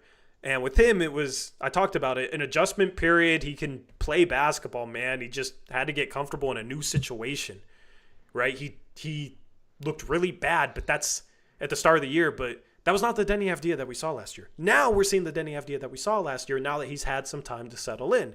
And that's where you just had to be a little patient with him, figuring things out. In Portland, he's been super efficient lately. He's been hitting floaters, layups, like the finishing issues he had earlier this year are fine. In the 3-point ball, he's now 44 for 121, which puts him at 36.4%. So, love the way he's been playing. Best Blazers so far this season, Eric? Are we ready to say that? Oh, I don't think it's a question. Yeah. I'll do a chat poll, though. Overall, yeah. Denny had a great game. I do feel like the chat poll got it wrong. I think Scoot should have been the player of the game this game. But Denny was fantastic. He got off to a bit of a rough start, had a couple really bad passes. And I was like, oh, man, this is not going to be a good game. But he turned it on, man. And when he's determined, he's tough to stop. And it's such a nice wrinkle to have two guys who can create their own shot and break down a defense and also pass out of it. And so, that's another great game from Denny. And he deserves to be playing 30-plus minutes at this point. Yeah, absolutely. Absolutely. So far, the chat poll, a hot start. 30 votes, 83% say Denny Avdia is the Blazers' best player of the season. If you vote no, let me know who you think is the Blazers' best player in the live chat. Also, shout out Chapel Perilous, 5 gifted memberships that go to Dallas, Danny P, B, Skrilla, Abhishek Anand. Hopefully I said that right. And then Nicho Loves Stadiums. Shout out to you guys for getting membership. Shout out to Chapel Perilous for gifting 5 Blazer Uprise memberships. Appreciate you. Chapel. Is it Chapel or Chapel? Why do I say Chapel? It's Chapel. It's Chapel. It's probably Chapel. Yeah. I like putting a little flair on it. Chapel. Chapel Perilous. 80% of people say Denny is the best player. But I'm curious, if you don't think it's Denny, who do you think it is? Because, I mean, Tumani, I guess, but I don't know, Eric. He had a pretty bad shooting night tonight. I mean, Tumani's been solid in terms of doing his role. Yeah. But when you're talking about the best player, it's not even close between him and Denny. Yeah, I mean, Denny's been the best creator on this team. I mean, at least since he started playing better. Like, he's consistently getting downhill, consistently putting pressure on the rim, consistently collapsing the defense. And the thing is, he doesn't even have to beat guys off the dribble. If guys cut him off, he's just bumping them out of the way. Somehow doesn't pick up more offensive fouls, because there's sometimes where I'm like, oh man, that's something that they would call as an offensive foul. But just super physical. Not a guy you want to guard. He'll punish you. And he's just been, I feel like, limited a little bit, where he has these great games and it doesn't even play 30 minutes. And then it's like, oh, he finally finishes a game, plays 30 minutes when he's playing great, and look at the stat line. Look at the stat line. 27 points, 8 rebounds. I said 5 rebounds and 3 assists. 27 points, 8 rebounds, 6 assists. I got confused. all over the place with this stuff. Sharp had 27 points too. Yeah. And I tried making the player of the game graphic during the stream. This is why I miss having a guy that like Krish who would help me with graphics during a stream, because it's tough, man. It's tough to argue about Scoot and then do graphics at the same time. But 8 rebounds, 6 assists. He filled up the stat sheet. 7 for 10 from the free throw line, 9 for 13 from the field, 2 for 4 from the 3. Those parts were correct. Sharp also 27 points. Rebounded the ball, 6 assists, 2 turnovers. He had those couple bad passes. He bounced back. He's also a guy that has some really good passes where if he played on a better shooting team would definitely have more assists, just like Scoot. And then the scoring. I mean, 9 for 13 is phenomenal, man. 2 for 4 from 3. He's 7 for 9 inside the arc and gets to the free throw line 10 times. Like, a game like this is like star stuff where you get that many free throw attempts and are that efficient. 27 points on 13 shots is crazy. Yeah, imagine if he had more opportunities. And it's starting to get to the point where it's like, man, maybe we want Denny to take even more shots. Also, I mean, the way he plays physical with a physical style, that stuff, the more you play, his body type isn't the type that he's going to get like worn down, but he's going to like wear down the other team a lot. And I do think that's a weapon that could be used to, just punish the other team over and over again. And then by the into the fourth quarter, they're just freaking exhausted from having to deal with this guy. Yeah. I mean, it's fun. He's a fun guy to watch, man. He's on a bargain. His contract's insane. We lament the veterans getting up there in age, being paid as much as they are. And Denny's sitting here, 23. He turns 24 a week from now, January 3rd. Right? So still going to be 24, though. And under team control for 4 years. And on a declining contract that starts at $15 million. $15 million is a bargain. It's going to go down. So he is a perfect piece to have when you ultimately find your stars, because he can be that connective piece. But I don't know, man. Like, the way he's played the past month, it's like I want to see him with a little bit more usage. I want to see him with more like opportunities to score. That's hard. He's shooting 4 3-point attempts per game, up from 3 his first 4 years. So he's shooting more threes. He's shooting less twos than last year, 5.4 compared to 7.6 last year. But he's starting to just finish everything inside the arc and can just get to shots in the paint really easily with his size and the way he uses his body. I almost want to see him be even more aggressive. But it's like he started off this game, he had 8 points in 4 minutes. So he's just coming in and just completely changing games. Now, hopefully he starts later on this year. I think if you had to craft a starting lineup with the best players, Jeremy Grant would unfortunately be coming off the bench. Yeah. But not on the team. Not on the team. Yeah, we'll see. But yeah, Denny's been phenomenal, and 82% is the final count for that poll. 82% of people think Denny Avdia has been the Blazers' best player this season. Other Blazers you want to talk about, Eric? Because we've kind of just talked about 3 guys. Scoot and Jeremy sucked, and I wanted them off my TV screen tonight. Or no, sorry, Anthony and always hating on Scoot. Anthony and Jeremy sucked tonight, and I wanted them off my TV screen. So thank you, Nate, for actually doing that. Yep. so we didn't have to watch them anymore. But yeah, other than that, I mean, um, the only other person, oh, well, I guess we could talk about Eaton. Hmm. His shot looks weird right now. I don't know. Well, he doesn't have good form from three. Yeah, but like even his free throw range shots look like he's doing something weird with them. But um, His shot is very two motion. he's he's like winding up like a lot on him. Yeah. I don't know, and then he like comes down on the ball like that. I don't know. It's just weird. So Uh, so for those of you who don't know, one motion shot is basically you bring the ball up and shoot it all in one fluid motion. So like Steph Curry has a one motion shot. Okay, a two motion shot is you like bring it up, pause, and then shoot it. So like Kobe Bryant had a two motion shot, right? DeAndre Ayton's shot is very two motion. It's wind up, bring it up violently, almost to your set point, pause, and then shoot. And it's not fluid enough from three. From mid range, it can kind of work because he's a 7-footer and he still shoots a flat shot, but he's made it work from mid range. I've never thought he could develop a 3-point game because of the way he shoots. I wanted him to shoot threes anyway going into the season because I wanted to see, man, okay, if he actually shot like 4 a game, how bad would it be? But like he's had some brutal misses from three recently. He had air ball from the corner. He had that one today that barely caught rim. And it's just, he doesn't get enough power with the way he shoots the ball. It's almost like he's throwing the ball at the rim with how flat he shoots it. And, you know, when you bring the ball up, jump, stop at the top of your arc, it's not a fluid energy transfer. So, yeah, he's just not made to shoot threes, man. He'd have to change his shot to ever shoot threes. yeah.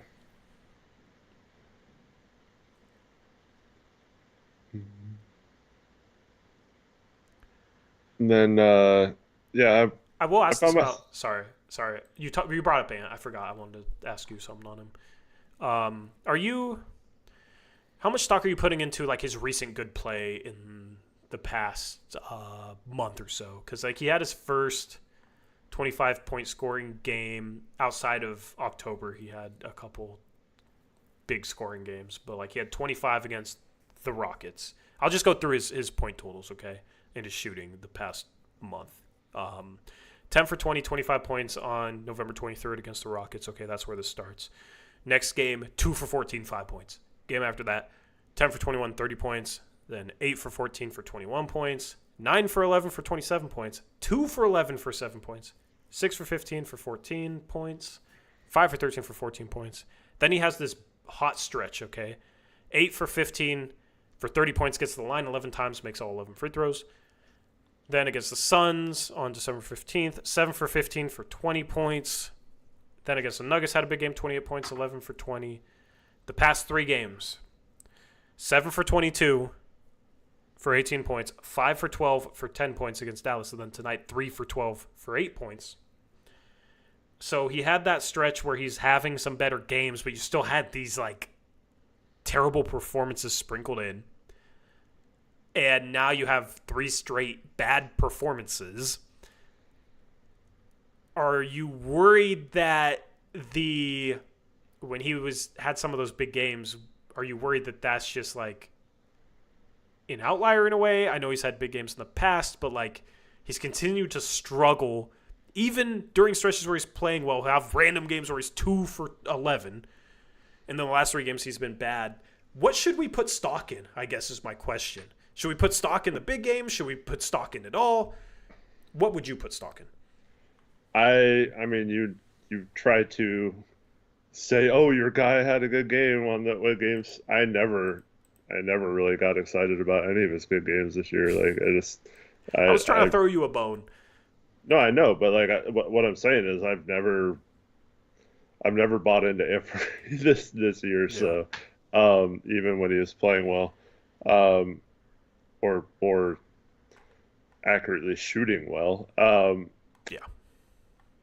But yeah, I mean, it's weird because he's not this bad. He's just not.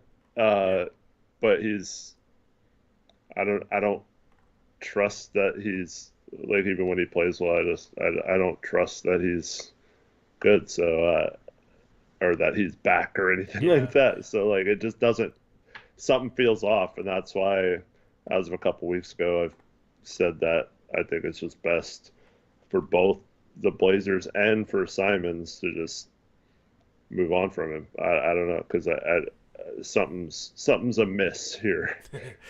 I will say this: looking at monthly stats on ESPN on his player profile, in November he shot 32.6% from three. This month it felt better, but it's only 32.9% from three.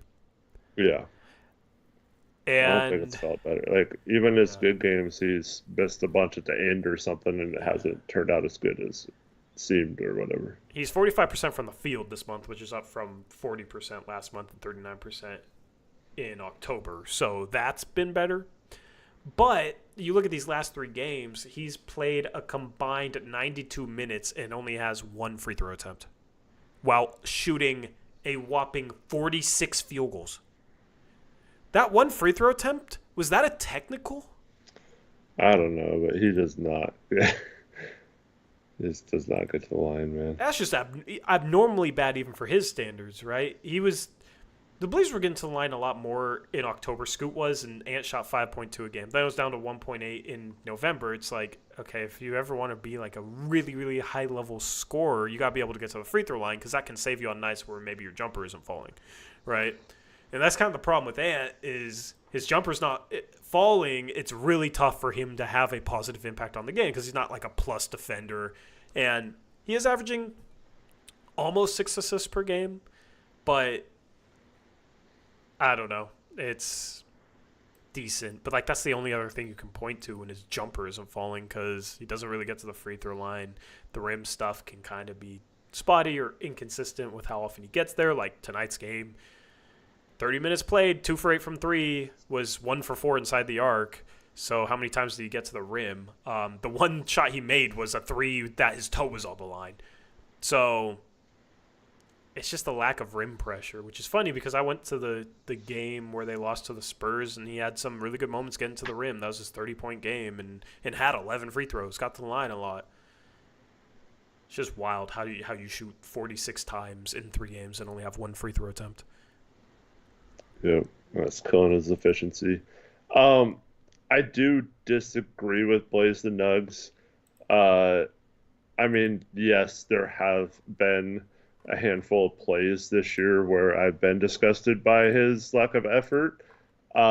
But overall, I still don't think it's an issue where he's not giving effort on the court or he's not trying. Like, I feel like he does try to play defense. Whether he's good at it or not is a different story. But he does, like, try to be a good defender, like try to do what he's supposed to do on that end. And he does often help out on the bigs and in the first half of this game he got like no one was getting back on defense, so we had to pick up Markkanen several times, and I don't think that's 100% on him. And I do think that the part of the problem is at the beginning of games, he is trying to do what Dame did, and he is trying to get teammates involved. He's not shooting like a ton of shots at the beginning of games, usually, unless they're like kickouts or open shots. And so I do see him at least trying to get other people involved. He tries to get Ayton involved. He tries to kick out to Jeremy for threes. Those guys just aren't hitting shots when he's passing him the ball, too. And then,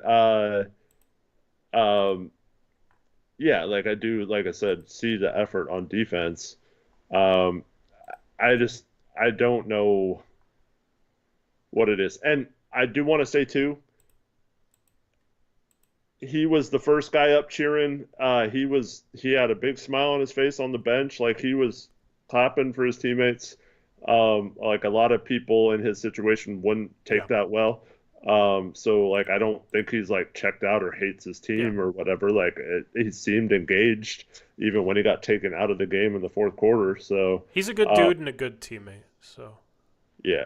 So I don't know. Like I'm not going to be like super hard on him because I like I said I feel like something happened between the organization and him, and I don't think like when you're I mean I don't think it was really uh, an arguable thing that he was our best player last year.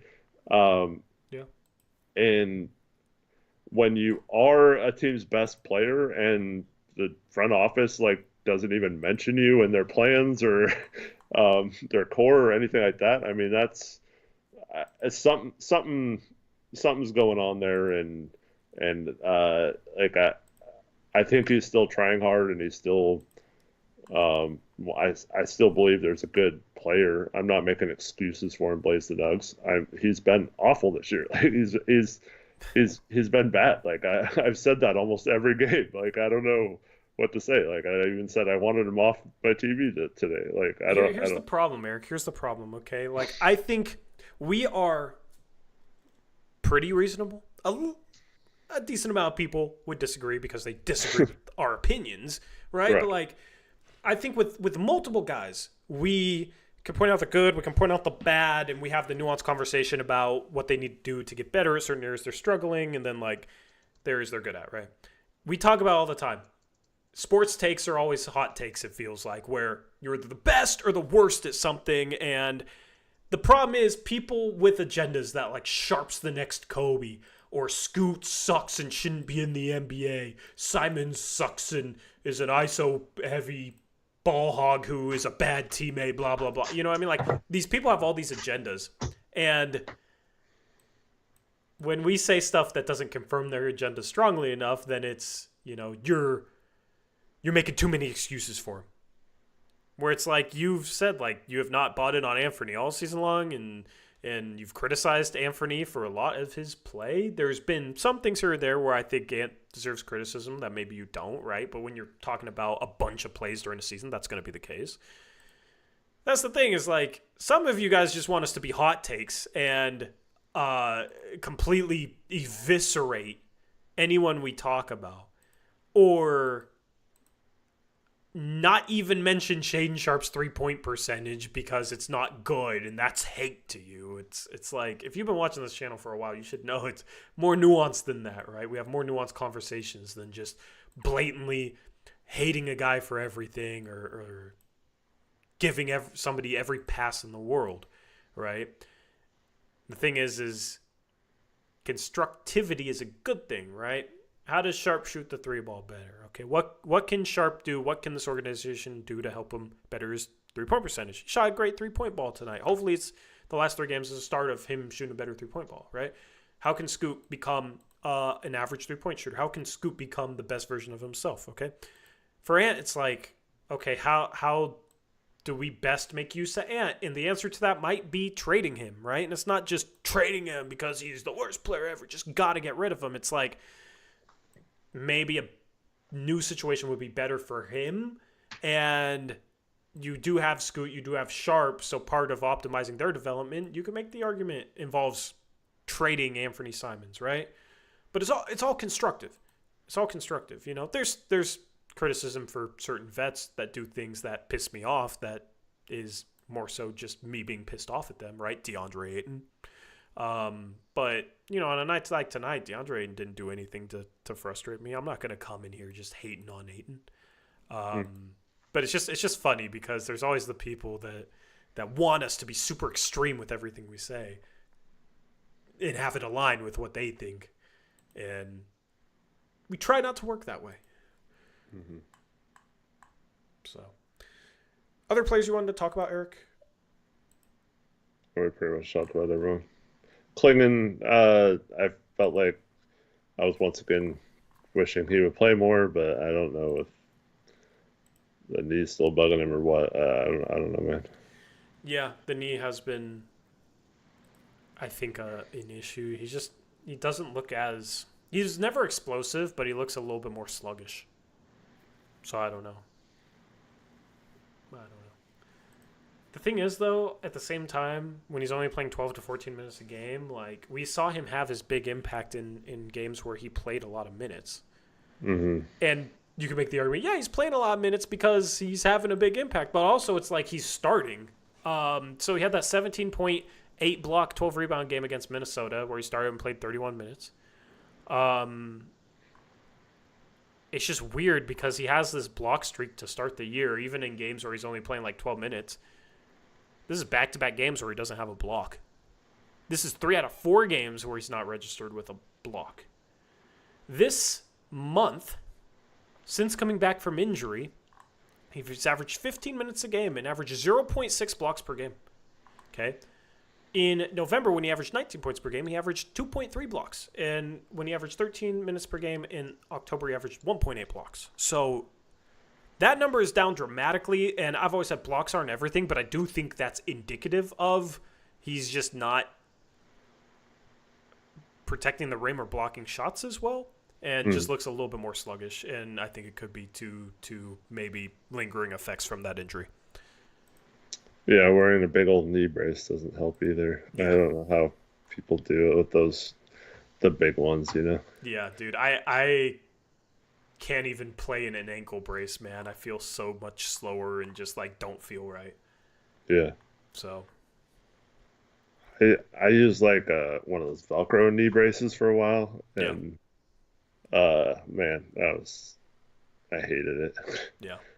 Yeah, I couldn't imagine. Come on. Can't imagine like the metal ones that like, you know. Metal ones just sound uncomfortable. Yeah, I don't get it. Like, I want to see Klingon play, but if he's not 100%, then you can sit him. Like, you got Rob Will, you got Ayton. Unfortunately, we don't have Rob Will right now. Well, yeah, but, I mean, could he play if you didn't have Klingon? I don't know. You know, the things they do with their centers, right? They don't want all 3 of them healthy at the same time, it seems like. Thing is with Klingon, though, like, just sit him if he's not 100%, because him playing at 75%, I'm not sure if they're good, worthwhile reps. Maybe they are. I don't know. I just don't like seeing a guy like that limited, not even playing that much to begin with, and it may be because he's not 100%. Mm-hmm. So if you can sit him and get him more himself, like, I'd rather do that. Here's the thing. You got Duop Reith sitting on the bench. I don't think Duop Reith has 0 trade value if you played him enough this season where, like, he could make some threes and you could convince the team, like, yeah, this dude's a stretch 5. Like, we know he can shoot, right? So Portland is listening to offers for him. Yeah, so it's like you got Williams out. If Klingon's not 100%, man, I mean, I'd be playing Duop Reith 15 minutes a game. Tori, just so you know, the Lakers are listening to trade offers for Jackson Hayes. And I never want that dude on my team, man. No, I'm just saying, like, no, I'm just making a joke. Like, I know. We talk about this in the we do like a mock-off season for those that don't know, and like when someone will bring up like their 14th man on their bench is like, oh, this guy's available. Like, you don't need to put him on the trade block. Like, just... I know. We need to come up with a guide for that coming up. Yeah, let's do Tankathon, then we'll take calls for like 20 minutes, and then we'll wrap up the stream because. Man, we had a lot to talk about tonight. And if you have to bow out, because I know you work tomorrow, that's all good, you know. Let's load this up. There we go. We loaded it up right away. I love it. Blazers, unfortunately, lost a game in the tank race on both Charlotte because they lost to Washington and Utah. So Portland is kind of by themselves here with 6 best odds. But that's still a 37% chance of top 4, 9% chance of number 1 instead of 14% chance, right? I watched back our lottery stream from last year when we reacted, man. I'm going to be so nervous for this lottery. I was like, is there a way we can put a heart rate monitor on the screen? Because I'd love to see our heart rates. You probably could. Yeah, I'll have to look into that. But, yeah, Portland 6 best odds. Philadelphia, I saw somebody earlier in the stream like Philadelphia has a similar record basically to Portland, but they have Nick Nurse in a much better roster, right? And it's like, dude, they've been injured all year. I don't know if you saw that comment, but basically it was like, you guys are being too hard on Chauncey because look at Philadelphia. They're almost as bad with a much better roster. It's like they're 7-3 in their last 10 since they got healthy. They were extremely injured. And Paul George looks kind of like a shell of himself, but they missed Maxey for a large portion of time. They missed Embiid at the start of the season. They've been playing better. So I said that this pick was not going to be above Portland's. Like, Philadelphia was going to pick it up. I still think they end up in the playoffs, whether they play their way in or not. The teams you got to worry about below Portland, I think, are Brooklyn, Chicago. They won tonight. Yeah. Chicago, Detroit could maybe fall to the tier that Portland's in. But also, Eric, Sacramento is in trouble. There's rumors about De'Aaron Fox potentially wanting to go to San Antonio. I don't know, like, the full context of those rumors, but I've been seeing some smoke with Fox might be the point guard solution for the Spurs. Imagine him with Wemby, my goodness. But Sacramento, I mean, they are not good. They choked today to the Detroit Pistons. They had a massive lead on the Detroit Pistons. Mm-hmm. And they choked. Jaden Ivey hits an and 1-3. 4-point play to go up 1 in the final seconds. Did Sabonis play in that game, Eric? I don't know. Because I know he was questionable. I'm going to check right now. But, I mean, the Kings, I don't think the Kings will be worse than the Blazers by any means, but they're going to have to answer some questions. They could be one of those teams that is a surprise tanker at the end of the year. Yeah, you had Fox, Monk, DeRozan. Keegan Murray sucks. Chris might be better than Keegan now. Still think that was a mistake with their 4th overall pick because they need upside. They need like another star. And Keegan is just a role player. And you draft him 4th overall knowing he was just going to be a role player. I still do not like that pick. They would have been better off with Sharp. They would have been better off with Mathurin long term. Now it's like if you rebuild, it's like, okay, well, is Keegan Murray the new core, the new piece? Because he ain't that type of guy. So I just think Sacramento's situation is very interesting. San Antonio looks like a legitimate play-in team, although they're in 11th right now. You're going to have a really good team sitting in 11th, whether it's Golden State, Minnesota, San Antonio, maybe even Phoenix, maybe the Clippers. So that's the tank race right now. Let's simulate it. And scroll up from the bottom and wish for good luck. Eric, can you bring up the other tankathon? Yeah. Cool. All right. 14, Minnesota to Utah. 13, Golden State. 12, San Antonio. 11 is the Detroit Pistons. 10 is the Chicago Bulls. 9 is the Sacramento Kings. 8 is the Brooklyn Nets. So far it's chalk. So far so good. 7 is the OKC Thunder via the Philadelphia 76ers. 6th is your Portland Trailblazers. And at 5 is the Charlotte Hornets moving down a spot. Boring tankathon sim. At 4 is Utah. At 3 is Toronto. At 2 is New Orleans. And at 1 is Washington. Do we even count that as a sim, Eric? I think I didn't run it again. That is so boring. That's so boring. We're going to pretend like that never happened. 2 teams moving down a spot, 2 teams moving up a spot. That's not dramatic enough, okay? 14, Utah. 13, Golden State. 12, San Antonio. 11, Detroit. 10, Chicago. So far, boring again. 9 is OKC via Philadelphia. So Sacramento and Brooklyn move up. I just had to say it was too boring, and now we got OKC. That means us. Yeah, so we'd be at 8, so we're probably at 8. At 8 is your Portland Trailblazers. Even worse. Okay, fine. We'll take the freaking 6th pick. 7 is Charlotte. 6, Toronto. 5, Washington. You got New Orleans. You got Utah, Sacramento, and whoever the other team was. At 4 is Utah. At 3 is Sacramento. At 2 is Brooklyn. And at 1 is New Orleans.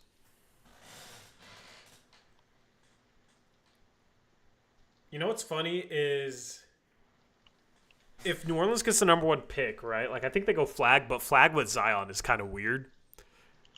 Brooklyn at number 2, Dylan Harper is, like, perfect for them. They need a point guard.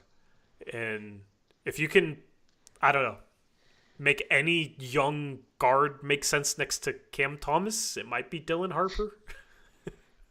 Maybe. Tough fit there.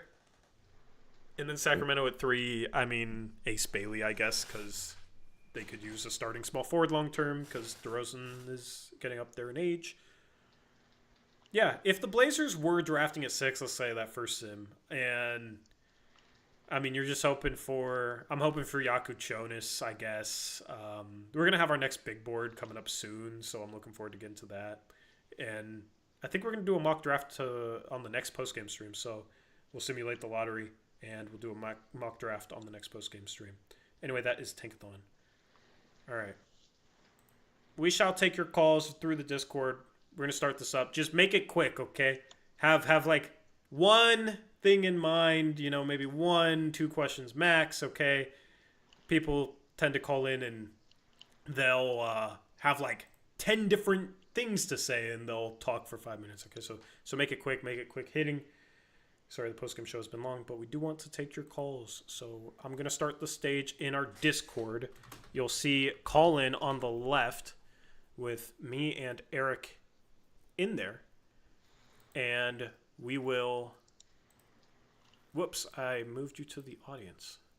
Wow. I was trying to invite you to speak and you joined. I didn't even know you were capable of joining. All right, Eric. Who do you want to start with?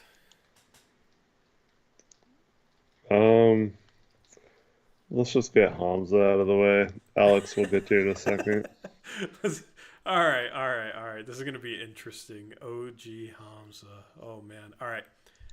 You've been invited to speak. The Bucks fan himself. Hamza, you've been invited to speak.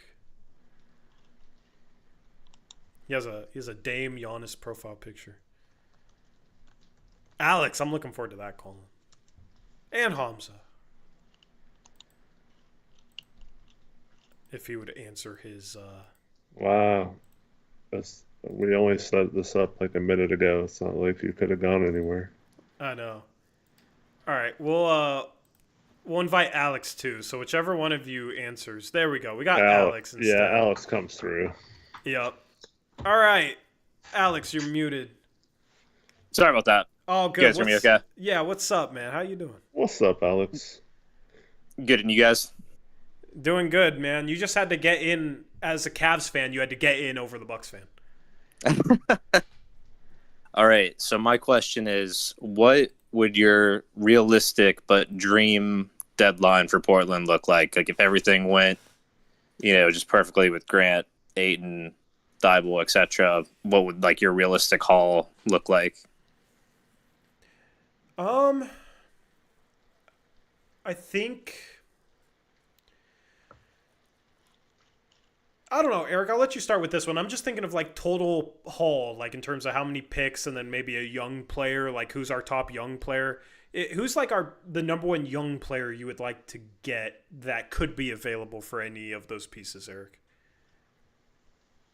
I mean, we've talked about Jarvis Walker before. I just don't... He said realistic, so I'll refrain from that one. A realistic dream, though, is what he said. Yeah. I still like the Devin Carter as like a realistic one. But really, I'm fine with like if we got expirings in a couple for a first or two. I think I'd take that at this point. So yeah, I'm not very hard to please when it comes to this. Yeah, I'll say like Sacramento gets desperate, right? You get Devin Carter and like a bad first round pick from them. Okay, from Orlando for Simons, you get like Jet Howard and a first round pick, and then Ayton, you just trade him to Chicago and attach a couple seconds to him and get our future first back. And that will be a replacement for the Vucevic when they trade Vucevic. Maybe that's a 3-team deal where we get back an expiring contract from whatever team trades for Vucevic, right? So the tally for Ayton, Grant, Simons in that scenario would be 2 first-round picks, Devin Carter, Jet Howard, 2 young players. And then we get our first-round pick back for a couple of seconds. So we can have that flexibility. And then if we don't make the playoffs until 2028, we can actually swap that pick with Milwaukee because we have swap rights with Milwaukee, but we might not have a pick to swap if that's the year it conveys to Chicago. So, and then, like, if you trade Ayton, I'd still try and trade Robert Williams, but I don't know. I'm okay with keeping him as well. And then Thibault, I don't think you're going to get anything for. So I would just say trade Simons, Ayton, Grant, get back 2 first, Devin Carter, Jet Howard, and our first back from Chicago is a pretty optimistic, but maybe realistic haul. Yeah, I like that. You guys are really creative. I didn't even think about getting your own pick back. That's actually a great idea. And then really fast before I hop off of here, how many of my Cavaliers do you think get into the All-Star game? Ooh. If you had to just guess, I'm hoping we have at least 2 or 3. Wait, before we do that, Alex, Tori forgot to mention his dream scenario, which would be your boy Jalen Tyson. Yeah. Us doing a deal with the Cavs and somehow getting Jalen Tyson from you. He is off the table. Well, yeah, Nah, give me him. If you want Matisse Thybulle, you better come give us Keith Smith suggested that. Actually, I don't know if the math works with like maybe Niang and like Tristan Thompson. I don't know how. I'm not sure exactly because I know Fanspo isn't always 100% correct with like the math. But I would like Thybulle just because we need more wing defenders over here in Cleveland. I'll give you like 2 seconds in Thybulle for Jalen Tyson expiring contract. Give me Jalen Tyson. If we got Jalen Tyson back for Thybulle, I would maybe cry on stream. And it would be awesome. Oh man, that would be. I would start the change.org petition to get Kobe Altman fired immediately. He needs to be on a bad team so he gets more minutes because you guys are so good. He just doesn't get opportunity. I agree. I do like having the because there are, especially after Mobley's contract kicks in, our payroll is about to be out of control. So I like having somebody on a rookie scale contract for a little while. To answer your question about the All-Stars, I think the Cavs have been so good, you have to put 3 guys in there. I think the 3 guys are obviously Garland and Mitchell and one of the bigs. I think Evan Mobley would be put in ahead of Jarrett Allen just because he does more offensively. I agree. And he's had some pretty big games, scoring upticks. So I think those 3 are the guys, but I could also see them putting 4 and just throwing Allen in there as well. He's made it in the past for kind of what he's doing this year. Yeah, I totally agree. I agree with all that. Yep. Yeah. Anyway. Yeah, I've been thrilled to see Mobley's development this year. It's been a joy to watch. Yeah, man, I'm jealous. I'm jealous of you. So enjoy your what's your guys' record now? 26-4. Yeah. Could you imagine being 26-4? I thought 10 I want to know like if anyone like parades bet for 10 on this and happening 4. like before the season and if they like are winning like God knows how much right now on because I was thinking that I had them at like the 4 seed going into this year from being totally honest. Yeah. I drank the Philly Kool-Aid though. I thought they were going to be really good. Yeah. Paul George is just kind of washed. He can't jump anymore. But yeah, congrats, man. And I'll be rooting for you guys to beat the Celtics. I don't want to see them win it again. So good luck. Thanks so much, John. I really appreciate that. Yeah. Thanks, guys. Thanks, Alex. Bye. See you. All right, we got Parker. Here to thank me for the Christmas present. Will Parker figure out how to talk to us? Yeah, people really having trouble like figuring out how to talk to us or something. Maybe we need to film like this is how you accept a tutorial. Yeah, we need a tutorial. Watch this before the stream. Yeah. In the meantime, I guess we can answer chat if Parker wants to answer. Come on, Parker. If Parker doesn't answer, we have nobody in the queue, so anybody else, if you want to call in, if you want to say what's up to the stream, join our Discord, click on the call in. You'll be invited to speak, and then you just accept that invitation, and you'll be on the air.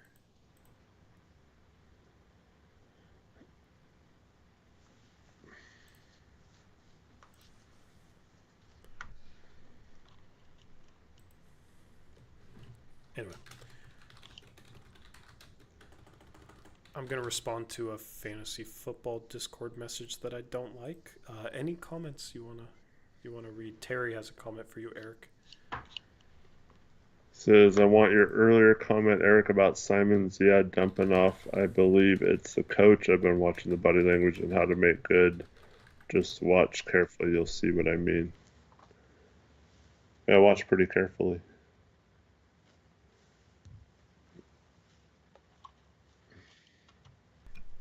Alrighty.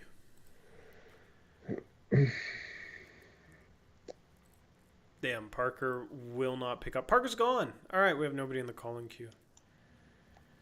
No one wants to talk to I us. know. Nobody wants to talk to us. We got 250 people in here. Nobody calling into the show. When we used to have it on Twitter, though, we had plenty of people. Plenty of people. But we got our Discord server, man. We do a lot through our Discord server, so you should join our Discord server.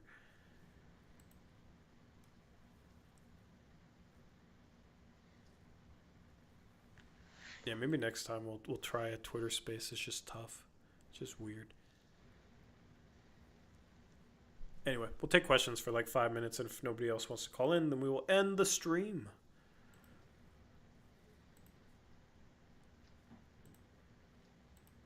Just funny, we have people join, we invite them to speak, and then they are MIA.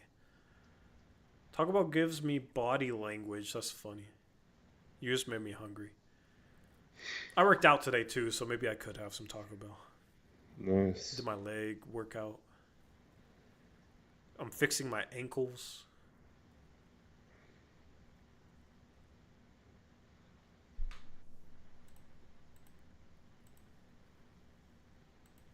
Oh yeah, the conversation that I said we were going to have. I guess we'll have that conversation about Chauncey. What if he's not a lame duck head coach, okay? So, I was approached with a thought, okay? From someone. I think it's interesting, okay? So, the thought is that the Blazers aren't where they want to be at this point in the rebuild, right? And this is the point where they would plan on moving on from Chauncey if they were better, okay?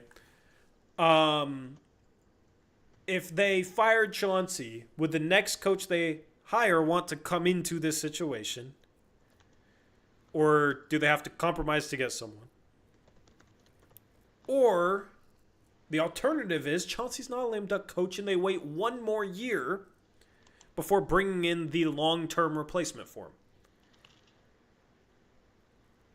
And basically it's like they have to bring in somebody who is new and unproven in order to get somebody to take the job. Right? Or they have to pay a crap ton of money. And I think there is a chance that this front office / ownership group maybe would not want to pay out the nose. They've been cheap in the past. And maybe they would want somebody proven because Chauncey was the unproven coach. So maybe they'd want somebody with more experience. So maybe Chauncey's not a lame duck head coach. That was the thought. And I think there could be some validity is the word I'm looking for. Validity to that. Eric, do you think that might possibly be the case? Well, for those that don't know, he has a team option for next season. Would I be surprised if they picked it up? No. With the way I still think this organization I still think they really like Chauncey, and it's hard to fire or let go of someone that you like. So yeah, would it shock me? No, but just based on performance and and stuff like that. Like, I sure hope that's not the case, but I definitely could see a world where he is has his option picked up or even given an extension, just so because they think they want to grow with him still or something. I don't know. Yeah. So this was pitched to me basically just like as a thought, okay? But the person who pitched this thought towards me, it does make me worry a little bit that this might be true. Okay. Um, but we'll see. We'll see. I mean, that would be the most Blazer thing ever, right? Like Chauncey's still here in year 5. Why? um, Yeah, so I think when it comes to coaches, we talked about this a lot with Stotts. Okay, he whether you thought he was a good coach or not, I don't think you can be like, oh, you shouldn't have gotten rid of someone who was here for 9 years. Like he had a chance for 9 years. Um, had plenty of opportunities to do things. 4 years when you're a terrible coach, I think is plenty too. Like yeah. it obviously isn't working out, whether it's his fault or not. I guess you could argue that it's not necessarily his fault and that he hasn't been given the best rosters and all that, but he hasn't done anything in terms of, oh, I can point to this as, oh, this is year 4 now, and this part of his coaching has really hit home this year, or anything like that. So um, I don't know how you can justify keeping him and not just at least trying a new voice in the locker room next year. Yeah. Yep. But really nothing, like you mentioned this earlier on the Blazers Uprise live stream. I mean, inactivity is what I'm going to always default to right Yep. now, like with this organization, because it's the easiest path. It's the one that takes the least amount of thought or the least resistance or whatever. I do think they would get pushed back if they kept Chauncey, though, so that might be the only reason why they don't. Yeah, that was basically my counter argument was they'll get so much heat if they keep him. And the response was from anyone they care about. So I guess it's we've talked about this team caring about public perception maybe as a negative. Maybe this time it works out in a positive way. Yeah, but the people who have been happy with Cronin are the people they're trying to please, though. They don't give a crap about Yeah. our opinions, or you know what I mean? Yeah, I mean that's like maybe the best hope that they fire Chauncey is that you can placate the fans and give them more hope that a new coach could bring. So that's the hope. But I've said like Chauncey's the lame duck coach. Chauncey's the lame duck coach. I might have said that too confidently. And I've always said, listen, you never know what's going to happen with this team, okay? Like, with decision-making from this organization, even if I say something confidently like Chauncey's a lame duck head coach, it should be implied that that's not for certain because you never know for certain what the hell this organization is going to do, okay? So, always take it with a little grain of salt with that caveat that do they even know what they're going to do? So I don't think they do. yeah, I would not say a source, no. Yeah. It's just a thought, and I thought it was pitched really well and kind of made me think. It's always good to think, Eric. Yeah, I guess. Yeah, it's always good to call in, but no more callers. We just had Alex, man. We just had Alex. So, anyway, in the future, we'll figure it out. Maybe do Twitter. I don't know if you guys really want to do Twitter instead, because that's what we used to do, and I had a lot of traction. It's just much easier on Discord. But or we just take calls throughout the stream a little bit more. There was just so many conversations that I wanted to get into on this stream. So next call in, maybe we'll switch it up and we'll just try and take calls throughout the stream. Yeah, And let's hop in like at the beginning of the stream and then. Yeah, and then just kind of like mix them in throughout our conversations. Yeah. That could be a good way to do it. Anyway, let's see if this graphic is updated. It is not, because of course not, man. None of my graphics want to update. Give me a second. We'll take a look at the upcoming schedule for the Blazers, and then we'll wrap up the stream.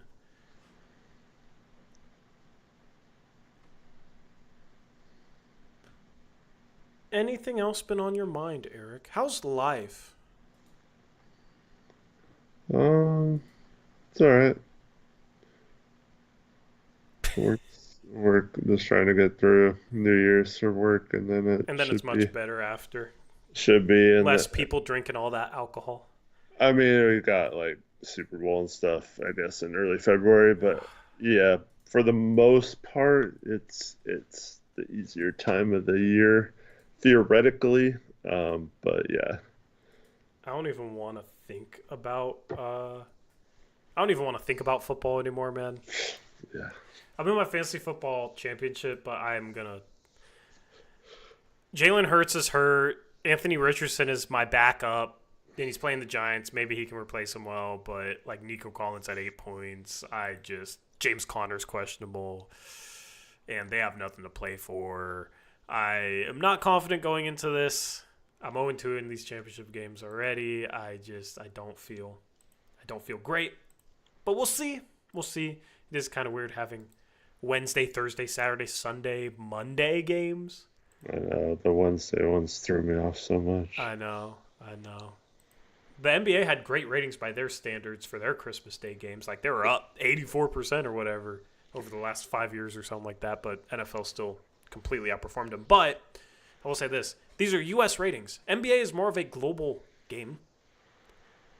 I would love to see ratings with global audience included, because NBA is more of a global game. And it's growing internationally at a pretty good rate. So, something to keep in mind when everybody talks about how the league is dying or all these ratings and this and that. I don't know. I don't think it's as bad. What I've never gotten your reaction, okay? Let me get your reaction to this real quick. We'll look at the schedule and we'll wrap up the stream. The ratings conversation, Eric. Yeah. What about it? What are your thoughts on it? I mean, they just signed like a huge TV deal. Yeah. So I don't think it's that concerning how many people watch it. I do think once it's on some different platforms, we did talk about this a little bit because I mentioned how the NFL is on like CBS and Fox and stuff like that. So NBC. So once they start having those basic channels, but I mean, I know they do have some games on ABC, but yeah, it's kind of sporadic, like which games are on there. And I also think like when NFL games are each week, and one game in the NFL matters more. Yeah. So yeah, I do think that helps out the NFL compared to the NBA. That's why I don't think you can just directly compare them. Yeah. But everybody just wants to point to the three-point ball, and for me, it's like, okay, they shoot less long twos and more threes. Is that really a bad thing for the game? I don't think it has anything to do with the game itself, even though people try to act like it is. I just think, a lot of things.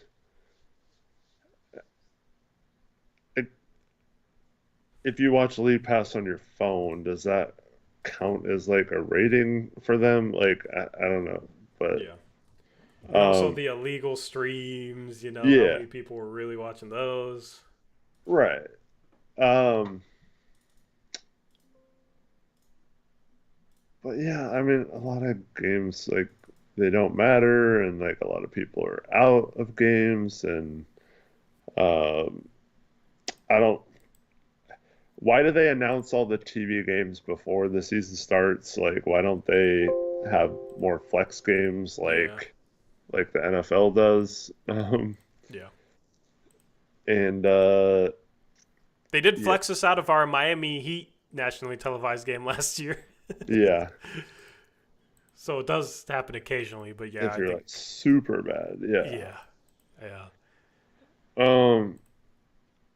But yeah, like I've mentioned this before, I got a NBA League Pass subscription last year, and it's still valid. And Comcast doesn't allow you to add a League Pass to their thing, so you have to buy it through them if you want to watch it on your TV. So, which is like the dumbest thing I've ever heard.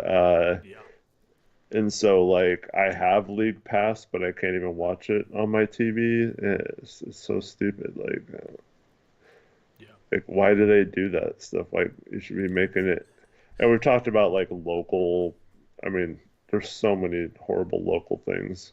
I bet the ratings are pretty good in Phoenix, though, despite like the. Yeah, that's true. The team not being great. But...